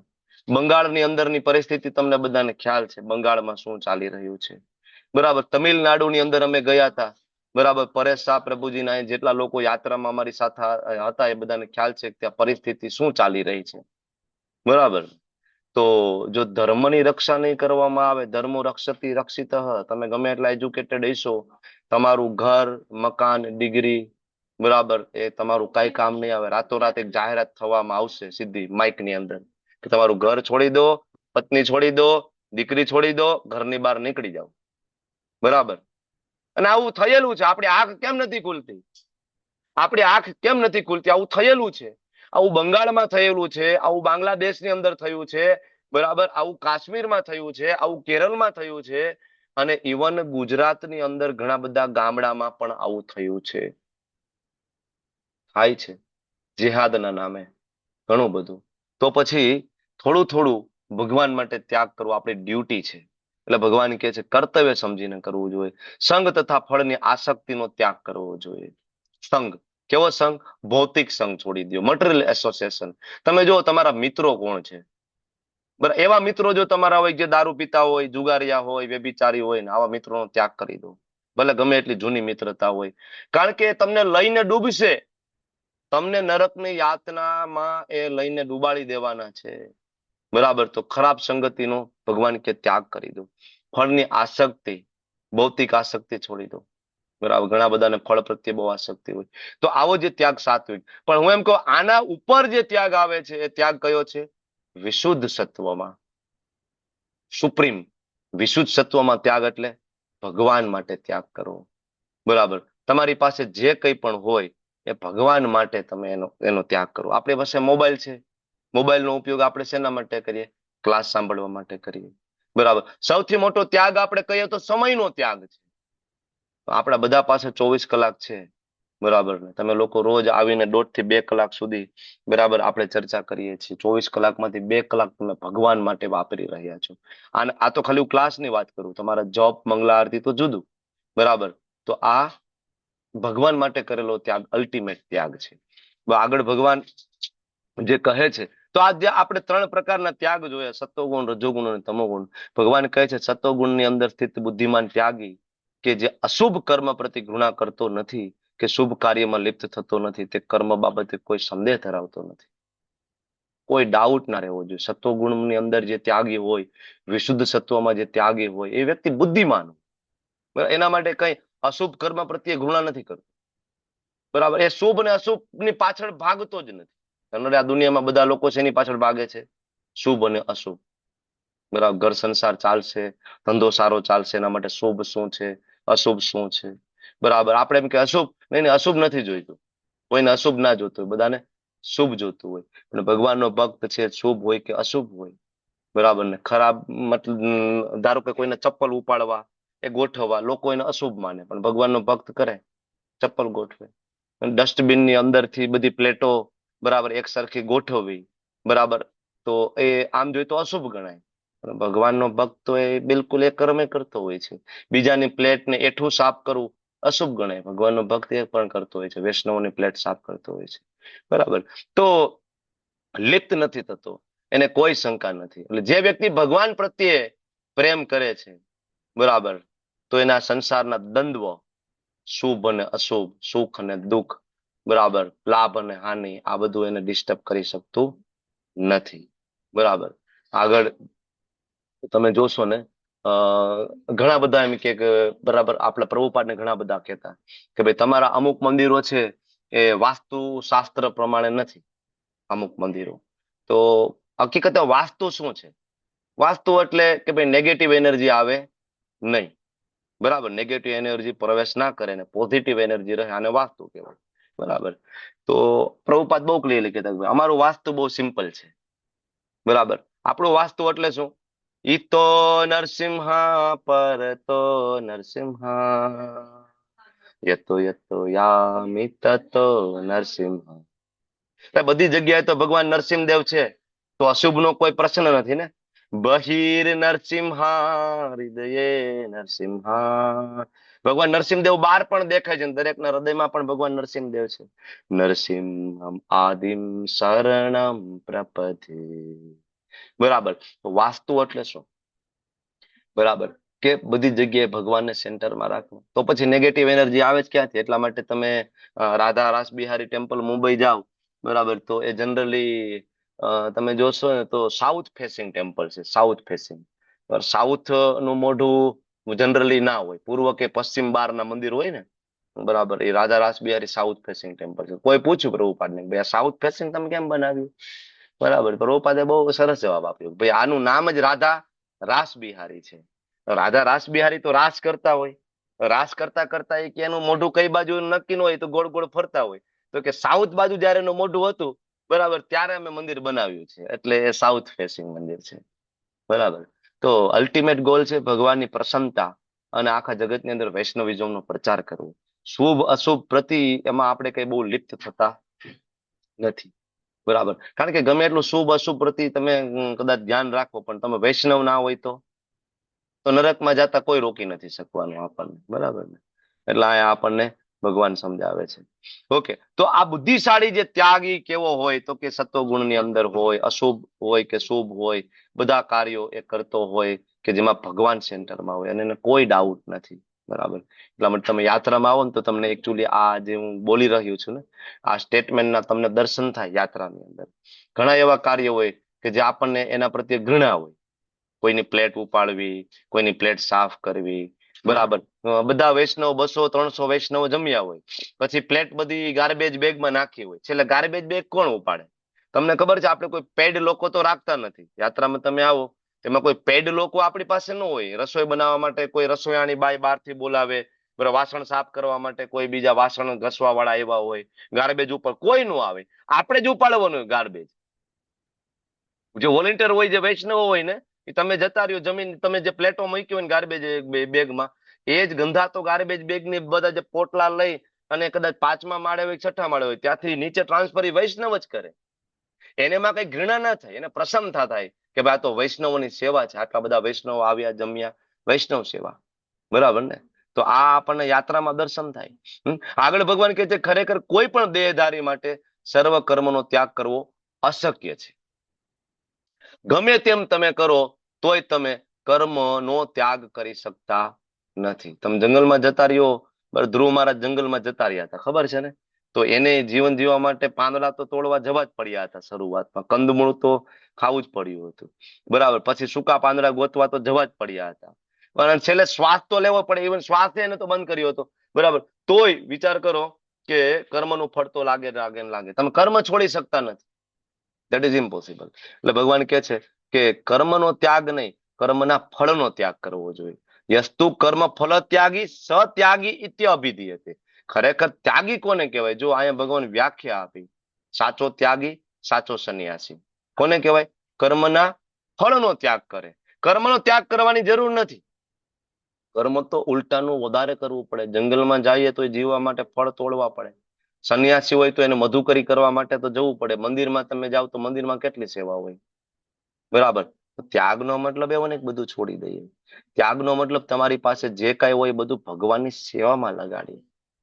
બરાબર. ઘણા બધા કહેતા કે ભાઈ તમારે ઇસ્કોન પાસે તો બરાબર બહુ પૈસા છે, પણ પૈસા છે કૃષ્ણ માટે છે, કોઈ પર્સનલ સેવા માટે નથી. બરાબર. પ્રભુપાદ તો બરાબર પ્લેનનો ઉપયોગ કરતા, જહાજનો. બરાબર, પણ પોતાના વર્લ્ડ ટૂર કરવા માટે નહોતા કરતા એ. બરાબર, પ્રચાર કરવા માટે કરતા હતા ને. તો ત્યાગ એટલે તમારી પાસે જે કઈ હોય એમ. હું એમ કહું, તમે ડોક્ટર હોય, એન્જિનિયર હોય, આપણે પહેલા વાત થઈ હતી, કોઈ પાવર પોઝિશન ઉપર હોય, તમે એ પાવર પોઝિશન નો ઉપયોગ કરો પ્રચાર કરવા માટે. તમારી પાસે લેપટોપ હોય તો તમે ક્લાસ લેવા માટે ઉપયોગ કરો. બરાબર, તમારી પાસે મોબાઈલ હોય, તમે કોહોસ્ટની સેવા, એડમિનની સેવા માટે ઉપયોગ કરો. તમે થોડુંક ટેકનોલોજી જાણતા હોય, બરાબર, પીપીટી બનાવવા માટે એનો ઉપયોગ કરો. બરાબર, આ ત્યાગ છે. ભગવાનની પ્રસન્નતા માટે ત્યાગ કરવો જોઈએ. બરાબર, એવું નહીં કે કર્મનો ત્યાગ કરો, કર્મ ફળનો ત્યાગ કરો. ઉલટાનું કૃષ્ણ ભાવનામૃતની અંદર આવે, બરાબર, તો વધી જાય આપણા, બરાબર, આપણી ડ્યુટીઝ ઉલટાની વધી જાય. બીજી શેડ્યુલમાં આપણે ઉલટાના આવી જાય. બરાબર, એટલે જે ત્યાગી નથી તેના માટે ઈચ્છિત અને અનિચ્છિત, એટલે ઈષ્ટ અને અનિષ્ટ તથા મિશ્રિત, એમ 3 પ્રકારના કર્મફળ મૃત્યુ પછી મળે. કોના માટે? જો બરાબર વાંચજો. બરાબર, જે ત્યાગી નથી એના માટે. તો કેવા ત્યાગી? બરાબર, તો આની પેલા વારંવાર વાત થઈ ગઈ છે કે સાચો ત્યાગ એટલે ઓમ તત્ સત.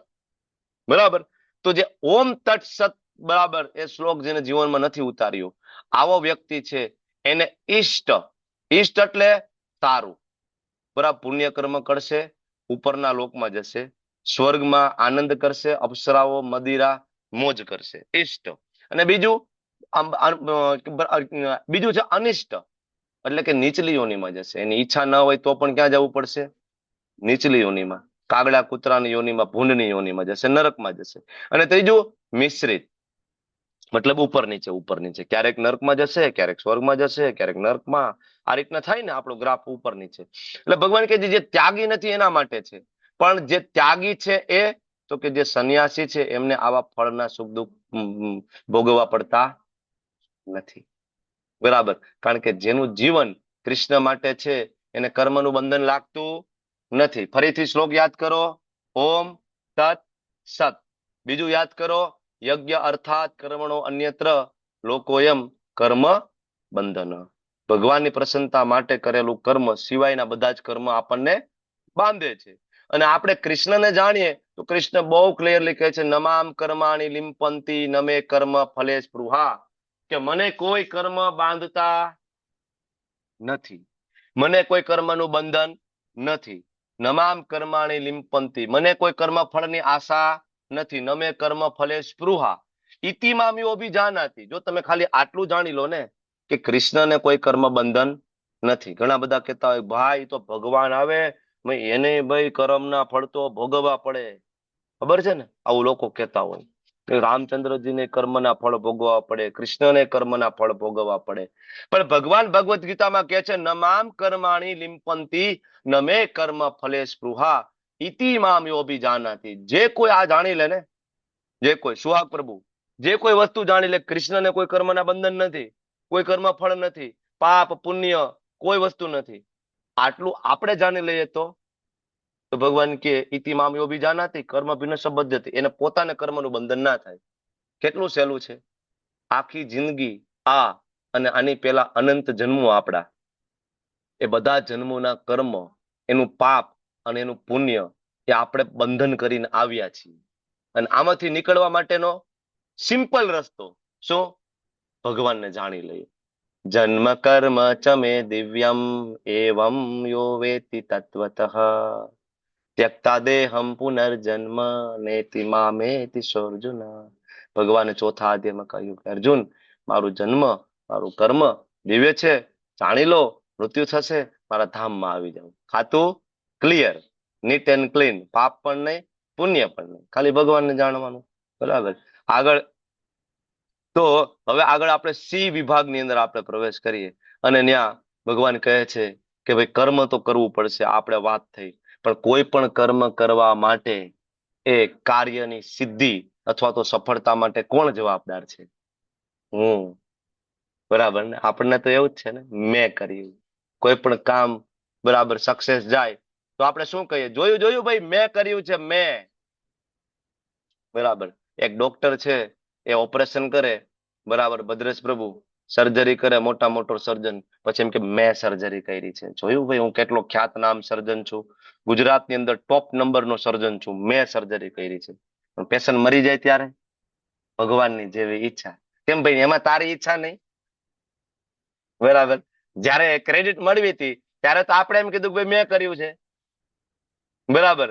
અને પછી જયારે પેશન્ટ ડેથ થઈ ગયું ને પછી દર્દીના સગાને જયારે સમજાવવા જવાના થયા ત્યારે તો કે ભાઈ ભગવાનની ઈચ્છા ઉપર તો અમે નથી. ત્યારે ડોક્ટર એમ કહેશે કે નહીં નહીં, એ તો ભગવાનની જેવી ઈચ્છા ભાઈ, અમે તો બહુ પ્રયત્ન કર્યા એને બચાવવાના, બહુ પ્રયત્ન કર્યા પણ અમે બચાવી ના શક્યા, જેવી ઉપરવાળાની ઈચ્છા. અચ્છા, તો પોઝિટિવ રિઝલ્ટમાં ઉપરવાળા નહીં, નેગેટિવ રિઝલ્ટ મળે ત્યારે ઉપરવાળા. બરાબર. તો આ આપણે સમજવું પડશે કે કોઈ પણ કાર્ય સિદ્ધ થાય એની પાછળ પંચેતાની મહાબાહો કારણાની નિબોધ મેં. ભગવાન કહે છે બુદ્ધિશાળી મનુષ્ય છે ને એ જાણશે કે વેદાંત અનુસાર કોઈ પણ કાર્ય સિદ્ધ થવા માટે 5 પરિબળ એના માટે જવાબદાર છે. 5 પરિબળ. બરાબર. અને વેદાંત પ્રમાણે ભગવાન અહીંથી વેદાંત સૂત્રમાંથી શ્લોકો લઈને આપે છે. 5 પરિબળ ભગવાન આગળના શ્લોકમાં કહે છે. કયા 5 પરિબળ? કર્મનું સ્થાન. પેલી વસ્તુ કર્મનું સ્થાન એટલે કે આ શરીર. બીજું કર્તા એટલે આની અંદર રહેલો આત્મા. ત્રીજું ઇન્દ્રિયો. ચોથું વિવિધ પ્રકારના પ્રયત્ન અને પાંચમું અલ્ટિમેટલી પરમાત્માની ઈચ્છા. આ 5 નો સરવાળો જ્યારે થાય, બરાબર, અલ્ટિમેટ ભગવાનની ઈચ્છા. જો અત્યારે આ ક્લાસ ચાલે છે, આની અંદર મારું શરીર તમારું શરીર બે જોડાયેલું છે, બરાબર. મારો આત્મા છે ત્યારે હું બોલી શકું ને આત્મા ન હોય તો બોલી ના શકે, ને તમારામાં આત્મા છે ત્યારે તમે સાંભળી શકો, નહીતર તમે સાંભળી ન શકે. બીજું ઇન્દ્રિયો. મારી આંખ લાગેલી છે, તમારી આંખ, તમારા કાન, મારું મોઢું, બરાબર. પ્રશ્ન તમે પૂછશો ત્યારે તમારું જીભ, આ ઇન્દ્રિયો લાગેલી. અને આ ક્લાસની પાછળ અનેક પ્રકારના પ્રયત્ન લાગેલા છે. યુટ્યુબની લિંક, એડમિનના બરાબર મહેનત, કોહોસ્ટની મહેનત, જેને પીપીટી બનાવી પીપીટી બનાવવા વાળાની મહેનત, બરાબર. તો પ્રયત્ન. અને આ બધું હોય ને પરમાત્માની ઈચ્છા હોય તો થાય. આ બધું કરીને બેઠા અને હમણાં ધડાંગ દઈને ભૂકંપ આવે અને જીબીના થાંભલા પડી જાય તો આ કાર્યક્રમ પૂરો થઈ જાય, આ ક્લાસ બંધ. હું હોય, મારી ઇન્દ્રિય હોય, તમે હોય, તમારી ઇન્દ્રિય હોય, તમારો આત્મા હોય, મારો આત્મા હોય, એડમિન હોય, કો હોસ્ટ હોય, યુટ્યુબ હોય, બધું બરાબર, બરાબર. પણ હમણાં ભૂકંપ આવ્યો, સુનામી આવ્યો, બરાબર, પૂરું, ઇન્ટરનેટ કનેક્શન ગોન, બરાબર ને. તો ભગવાનની ઈચ્છા, બરાબર, જ્યાં સુધી આની અંદર ઇન્વોલ્વ ના થાય ત્યાં સુધી આ એક એક કાર્ય છે એ સિદ્ધ થઈ શકે નહીં. એટલે આપણે હંમેશા યાદ રાખવું જોઈએ કે આપણને એમ લાગે કે આપણે બહુ હોશિયાર છીએ, બરાબર, મારું કામ તો સફળ થાય જ, બરાબર. નહીં, યાદ રાખવું જોઈએ કે આપણું કાર્ય ત્યારે સફળ થાય કે જ્યારે ભગવાન એમાં કૃપા કરે, તો અને માત્ર તો જ. આગળ ભગવાન કહે છે મનુષ્ય પોતાના શરીર, વાણી તથા મનથી જે કઈ ઉચિત કે અનુચિત કર્મ કરે આ 5 કારણોના પરિણામે થાય. જે કઈ તમે કરો ગમે તે, એની પાછળ 5 કારણ છે. નહીં કે બસ હું જ કરું, હું જ કરું. ઘણા બધા એમ કે ને કે નહીં નહીં, એ તો ભાઈ સિદ્ધત હોવી જોઈએ. ના, શું મળે એ કે, બરાબર. ઓલો એક કઈક ડાયલોગ પણ છે ને કે ભાઈ તમારે મેળવવાની ચાહના હોય, બરાબર, તો બધા એની પાછળ લાગી જાય એ તમને આપવા માટે. ખબર ને કઈક મૂવીનો ડાયલોગ છે, મને યાદ નથી આવતો, બરાબર. શું શું બોલો બોલો બોલો, બોલવું છે કોઈ? બોલો બોલો બોલો. પૂરી કાયનાત લગ જાતી है उसको, એવું કઈક છે ને, પૂરી કરને કે लिए.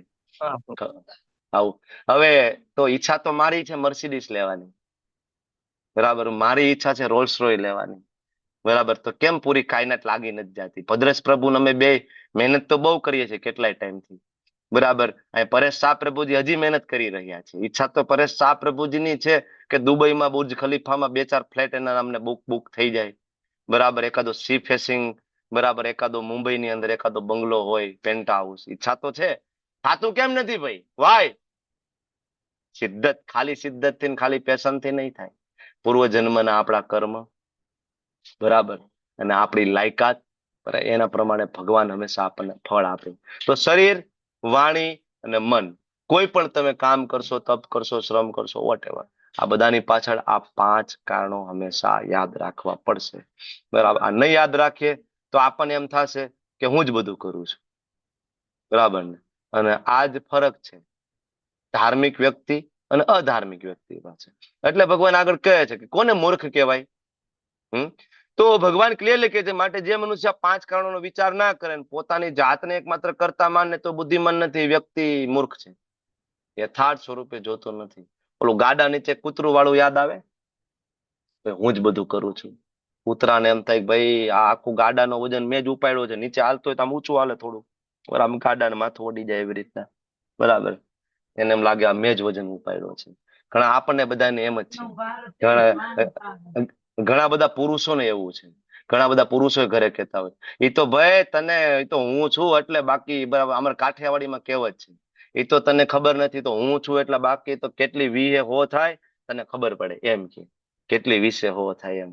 તો હું છું ભાઈ, હું અરે ભાઈ તું નહોતો ને તે દી આ સંસાર હતો, તું જતો રહીશ ને તે દી આ સંસાર છે. એટલે જેટલા લોકોને એવો ફાકો હોય, બરાબર, કે હું હોય તો આ સંસાર ચાલે ને હું હોય તો આ ઘર ચાલે, બરાબર, તો એ જોઈને રાધા ગોસ્વામી મહારાજ એવું કહેતા કે 3-4 મહિના માટે મરી જવું જોઈએ.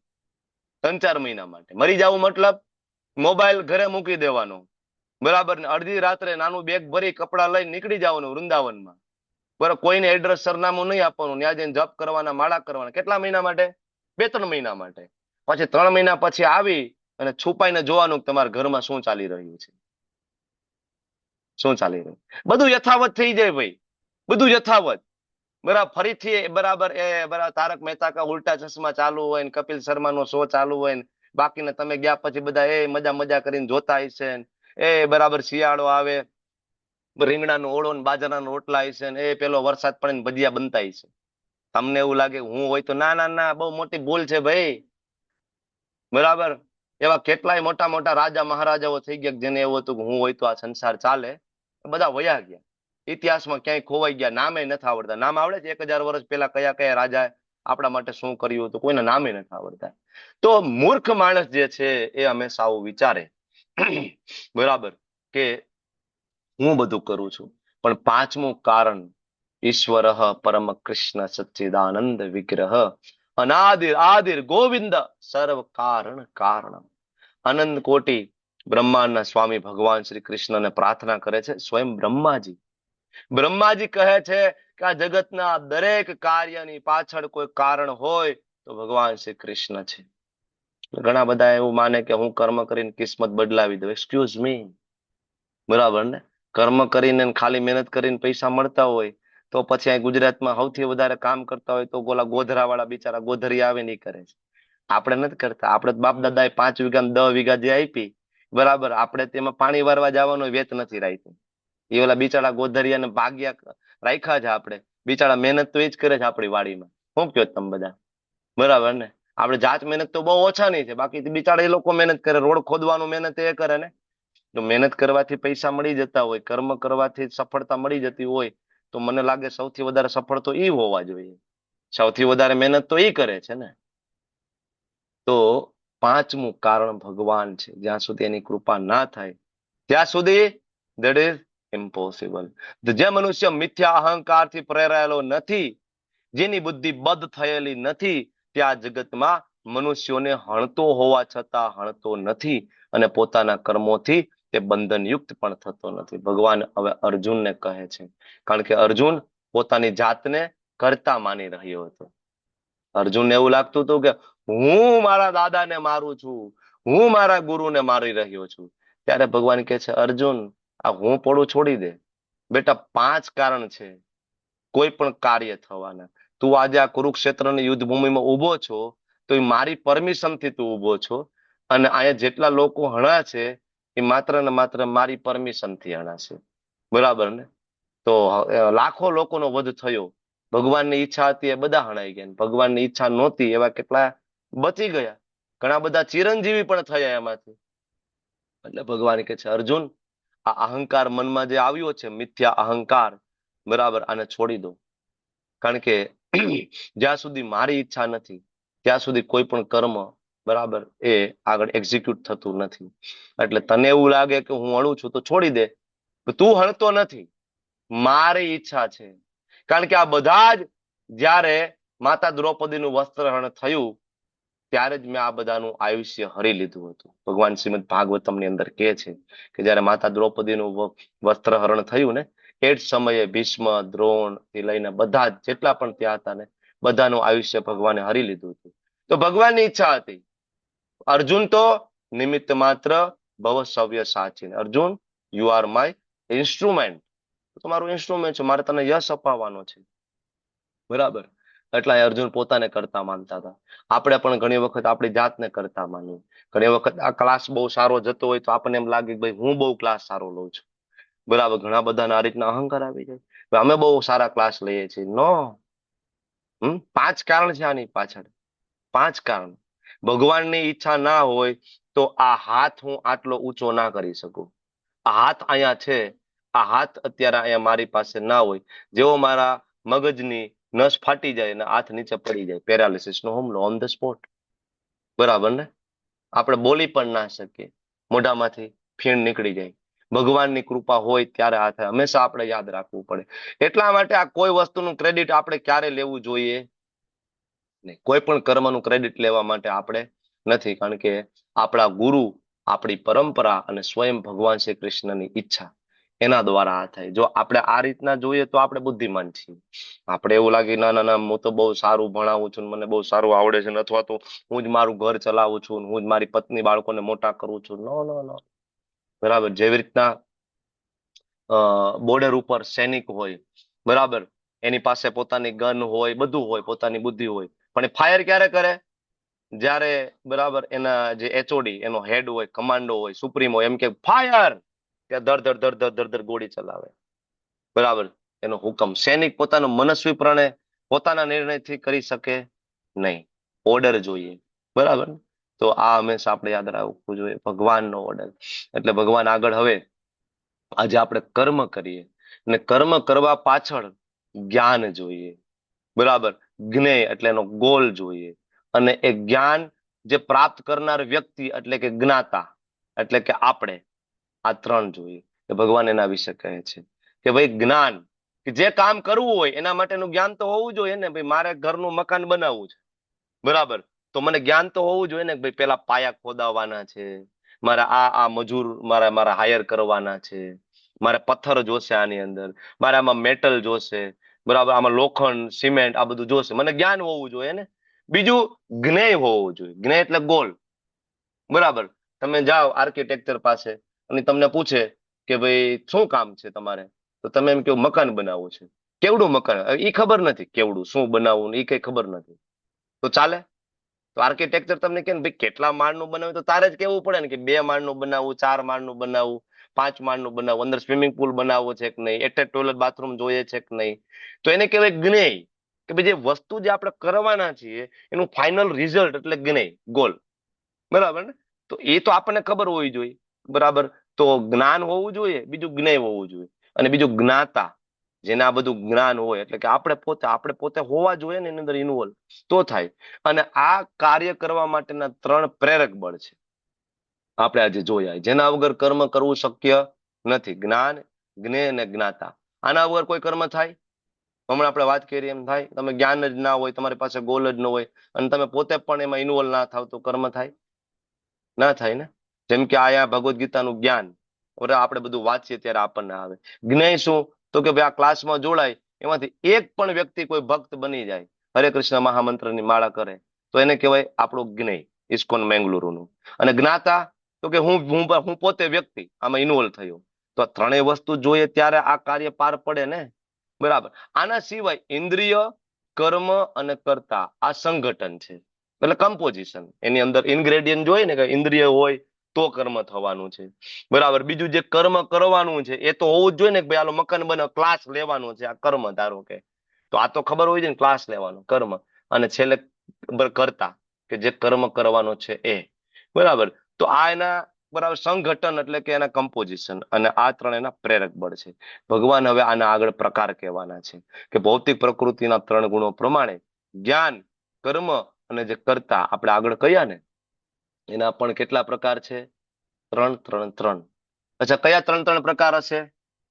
ફરીથી પૂછું તમને, બોલો કયા 3 3 પ્રકાર? હા બોલો બોલો. સાત્વિક, રાજસિક અને માનસિક, તામસિક. હા, સાત્વિક, રાજસિક અને તામસિક. સાત્વિક એટલે શાસ્ત્ર પ્રમાણે, શાસ્ત્ર પ્રમાણે ફળની ઈચ્છા વગર. રાજસિક એટલે તો કે એમાં પોતે સેન્ટરમાં છે, ફળની આશા સાથે, ભોગવાદી કહેવાય એને. અને તામસિક એટલે આળસ, પ્રમાદ, શાસ્ત્રથી વિરુદ્ધ અને બીજાને હેરાન કરવું.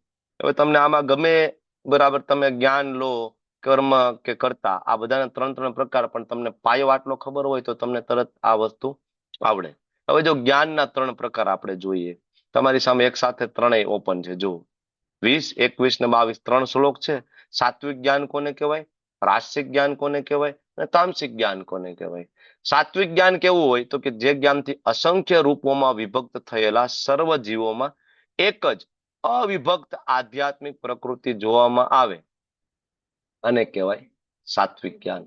કે દરેક જીવની અંદર એક અવિભક્ત, પાવર કટ થયો,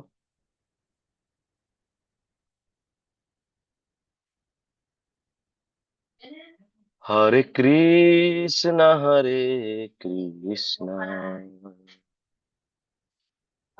કૃષ્ણ હરે. ક્લાસ ચાલુ છે. હરે કૃષ્ણ. અવાજ આવ્યો મારો તમને લોકોને? હવે આવ્યો. હા, એટલે એકચ્યુઅલી પાવર કટ થયો, બરાબર, મેં તમને કીધું એમ. તો મારો વિડીયો કદાચ એટલો વિઝિબલ નહીં હોય, કારણ કે દેખાય છે બરાબર છે બધું, આગળ બધું દેખાય છે. Thank you. પાવર કટ થયો છે પણ બેટરી આપણે બેયમાં ફૂલ છે, તો આપણે ચિંતા કરવાની જરૂર નથી, બરાબર. આપણે બીજા નેટવર્ક થી જોઈન થઈ ગયા છીએ અને લેપટોપ ને મોબાઈલ બે બેટરી ફૂલ છે, બરાબર. તો જ્ઞાન 3 પ્રકારના, સાત્વિક, રાજસિક અને તામસિક. સાત્વિક જ્ઞાન એટલે અસંખ્ય રૂપોમાં વિભક્ત. કયા રૂપો?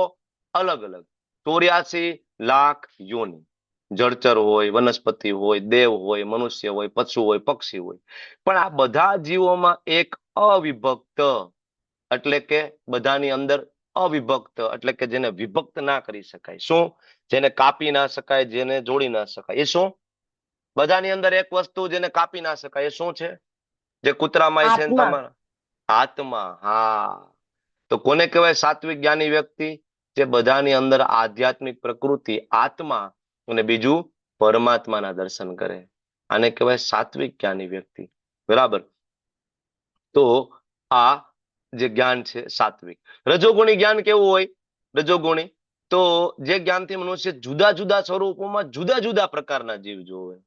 મતલબ આત્માના દર્શન ના કરે, બાહ્ય, કે કોઈ બહુ સુંદર છે, કોઈ બદસુરત છે, કોઈ નીચી જાતિ, કોઈ ઊંચી જાતિ, આ મારો શત્રુ છે, આ મારો મિત્ર છે, આ મારી જ્ઞાતિનો છે, આ મારી જ્ઞાતિનો નથી, આ વિદેશી છે, આ દેશી છે, આ મારા ગામનો છે, આ મારા ગામનો નથી.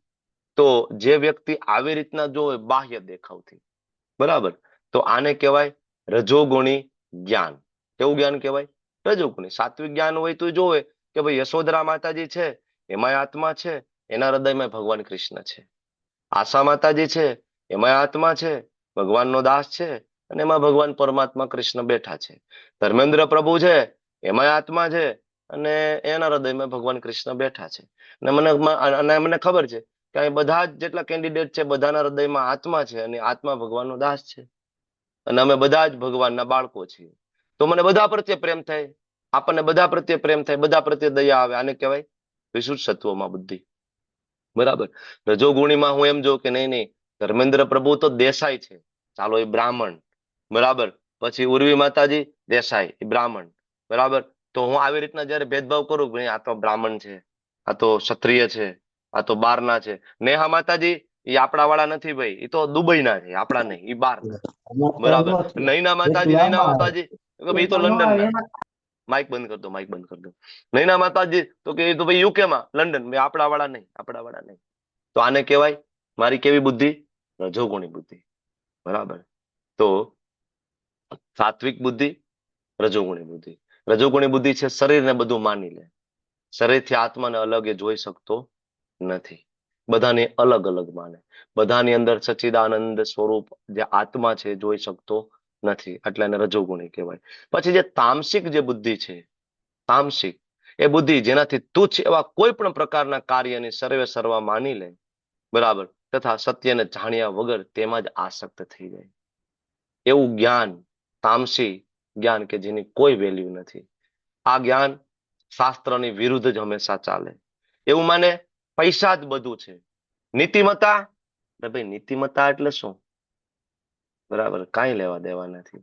તો આવા જ્ઞાનનો પરમ બ્રહ્મ સાથે કોઈ સંબંધ નથી. માત્ર આહાર, નિંદ્રા અને ભય, મેથુન, આની પાછળ જ આ વ્યક્તિ ડૂબેલો હોય અને અતિ તુચ્છમાં તુચ્છ કાર્ય કરે, જેમ કે આતંકવાદી પ્રવૃત્તિ. બરાબર, પોતાને સર્વે સર્વા માની લે. બરાબર, અને કર્મના સિદ્ધાંતો બિલકુલ સમજે નહીં. તો આવા લોકો જે છે આને કહેવાય તામસી જ્ઞાન. બરાબર, તો આવું જે તામસિક જ્ઞાનના કારણે લોકો ખરાબમાં ખરાબ કાર્ય છે એ કરે અને પછી આગળ એને ધીમે ધીમે ભોગવવું પડતું હોય છે. એટલે આ 3 પ્રકારના જ્ઞાન અને એનાથી એ વ્યક્તિ ઓળખાય. બરાબર, કે ભાઈ સાત્વિક, રાજસિક કે તામસિક. આના પછી સેમ વસ્તુ 3 પ્રકારના કર્મ. બરાબર, તો સાત્વિક કર્મ, રાજસિક કર્મ અને તામસિક કર્મ. અચ્છા, પાવર પાછો આવી ગયો છે એટલે નેટવર્ક ચેન્જ થશે, વચ્ચે નેટવર્ક કટ થઈ જશે એકાદ મિનિટ પૂરતું મે બી. હરે કૃષ્ણ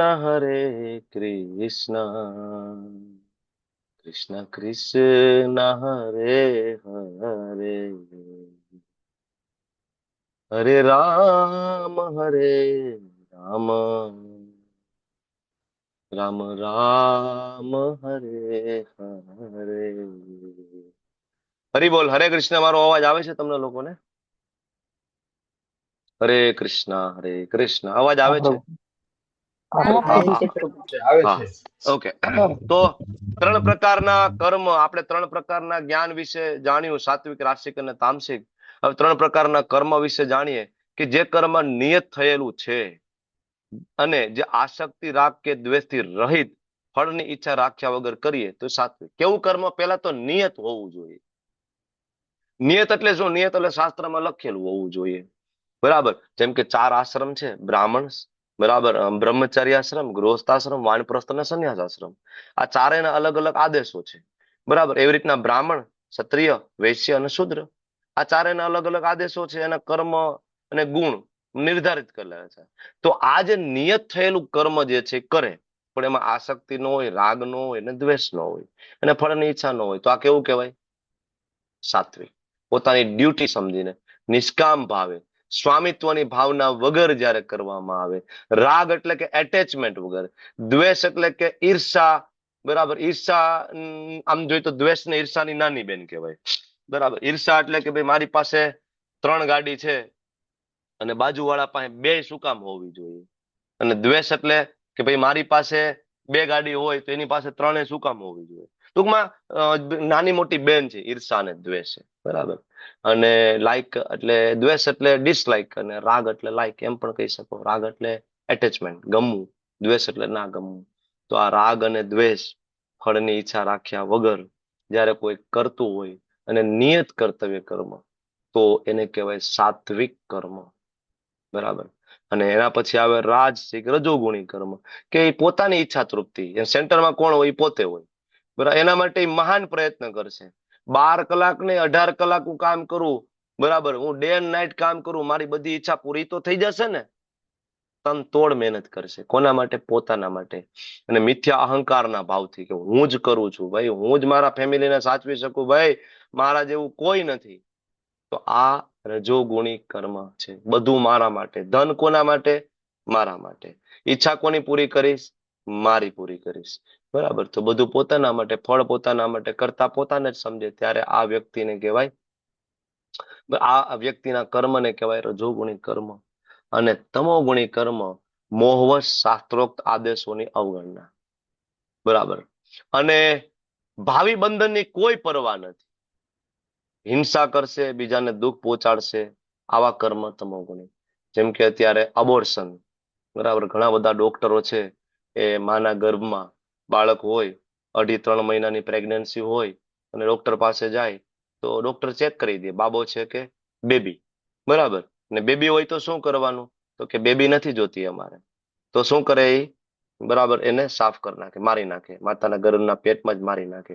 ઘણા બધા મૂર્ખ ડોક્ટરો પેશન્ટને એવું સમજાવે કે 2.5-3 મહિના સુધી એની અંદર જીવ ના હોય કે એટલે આપણે એનું અબોર્શન કરી શકાય, બરાબર, મારી શકાય, જીવ ના હોય. અરે જીવ ના હોય તો એનો વિકાસ કેવી રીતના થયો? બરાબર, વિચાર કરો.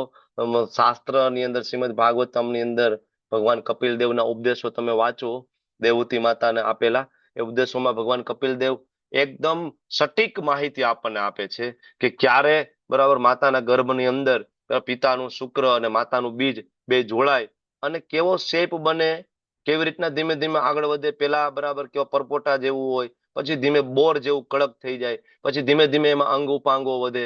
1.5 મહિને, 2 મહિને, 3 મહિને, 6 મહિને, 7 મહિને બુદ્ધિ તત્વો આવે. આ બધું લખેલું ડિટેલમાં.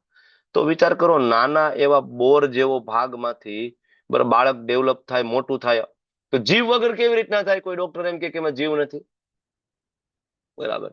શાસ્ત્રની અંદર બહુ ક્લિયરલી લખેલું છે, પણ શાસ્ત્રની અવગણના કરીને જીવ હિંસા કરે, શાસ્ત્રના આદેશો માને નહીં, તો બંધનની એને કોઈ પરવા નથી. એને ખબર નથી કે આ વખતે હું આ વસ્તુ કરી રહ્યો છું, આનું બંધન મને લાગશે. ગાયનેકોલોજીસ્ટ ડોક્ટર હશે, મારી વાતને સમજી શકશે, બરાબર.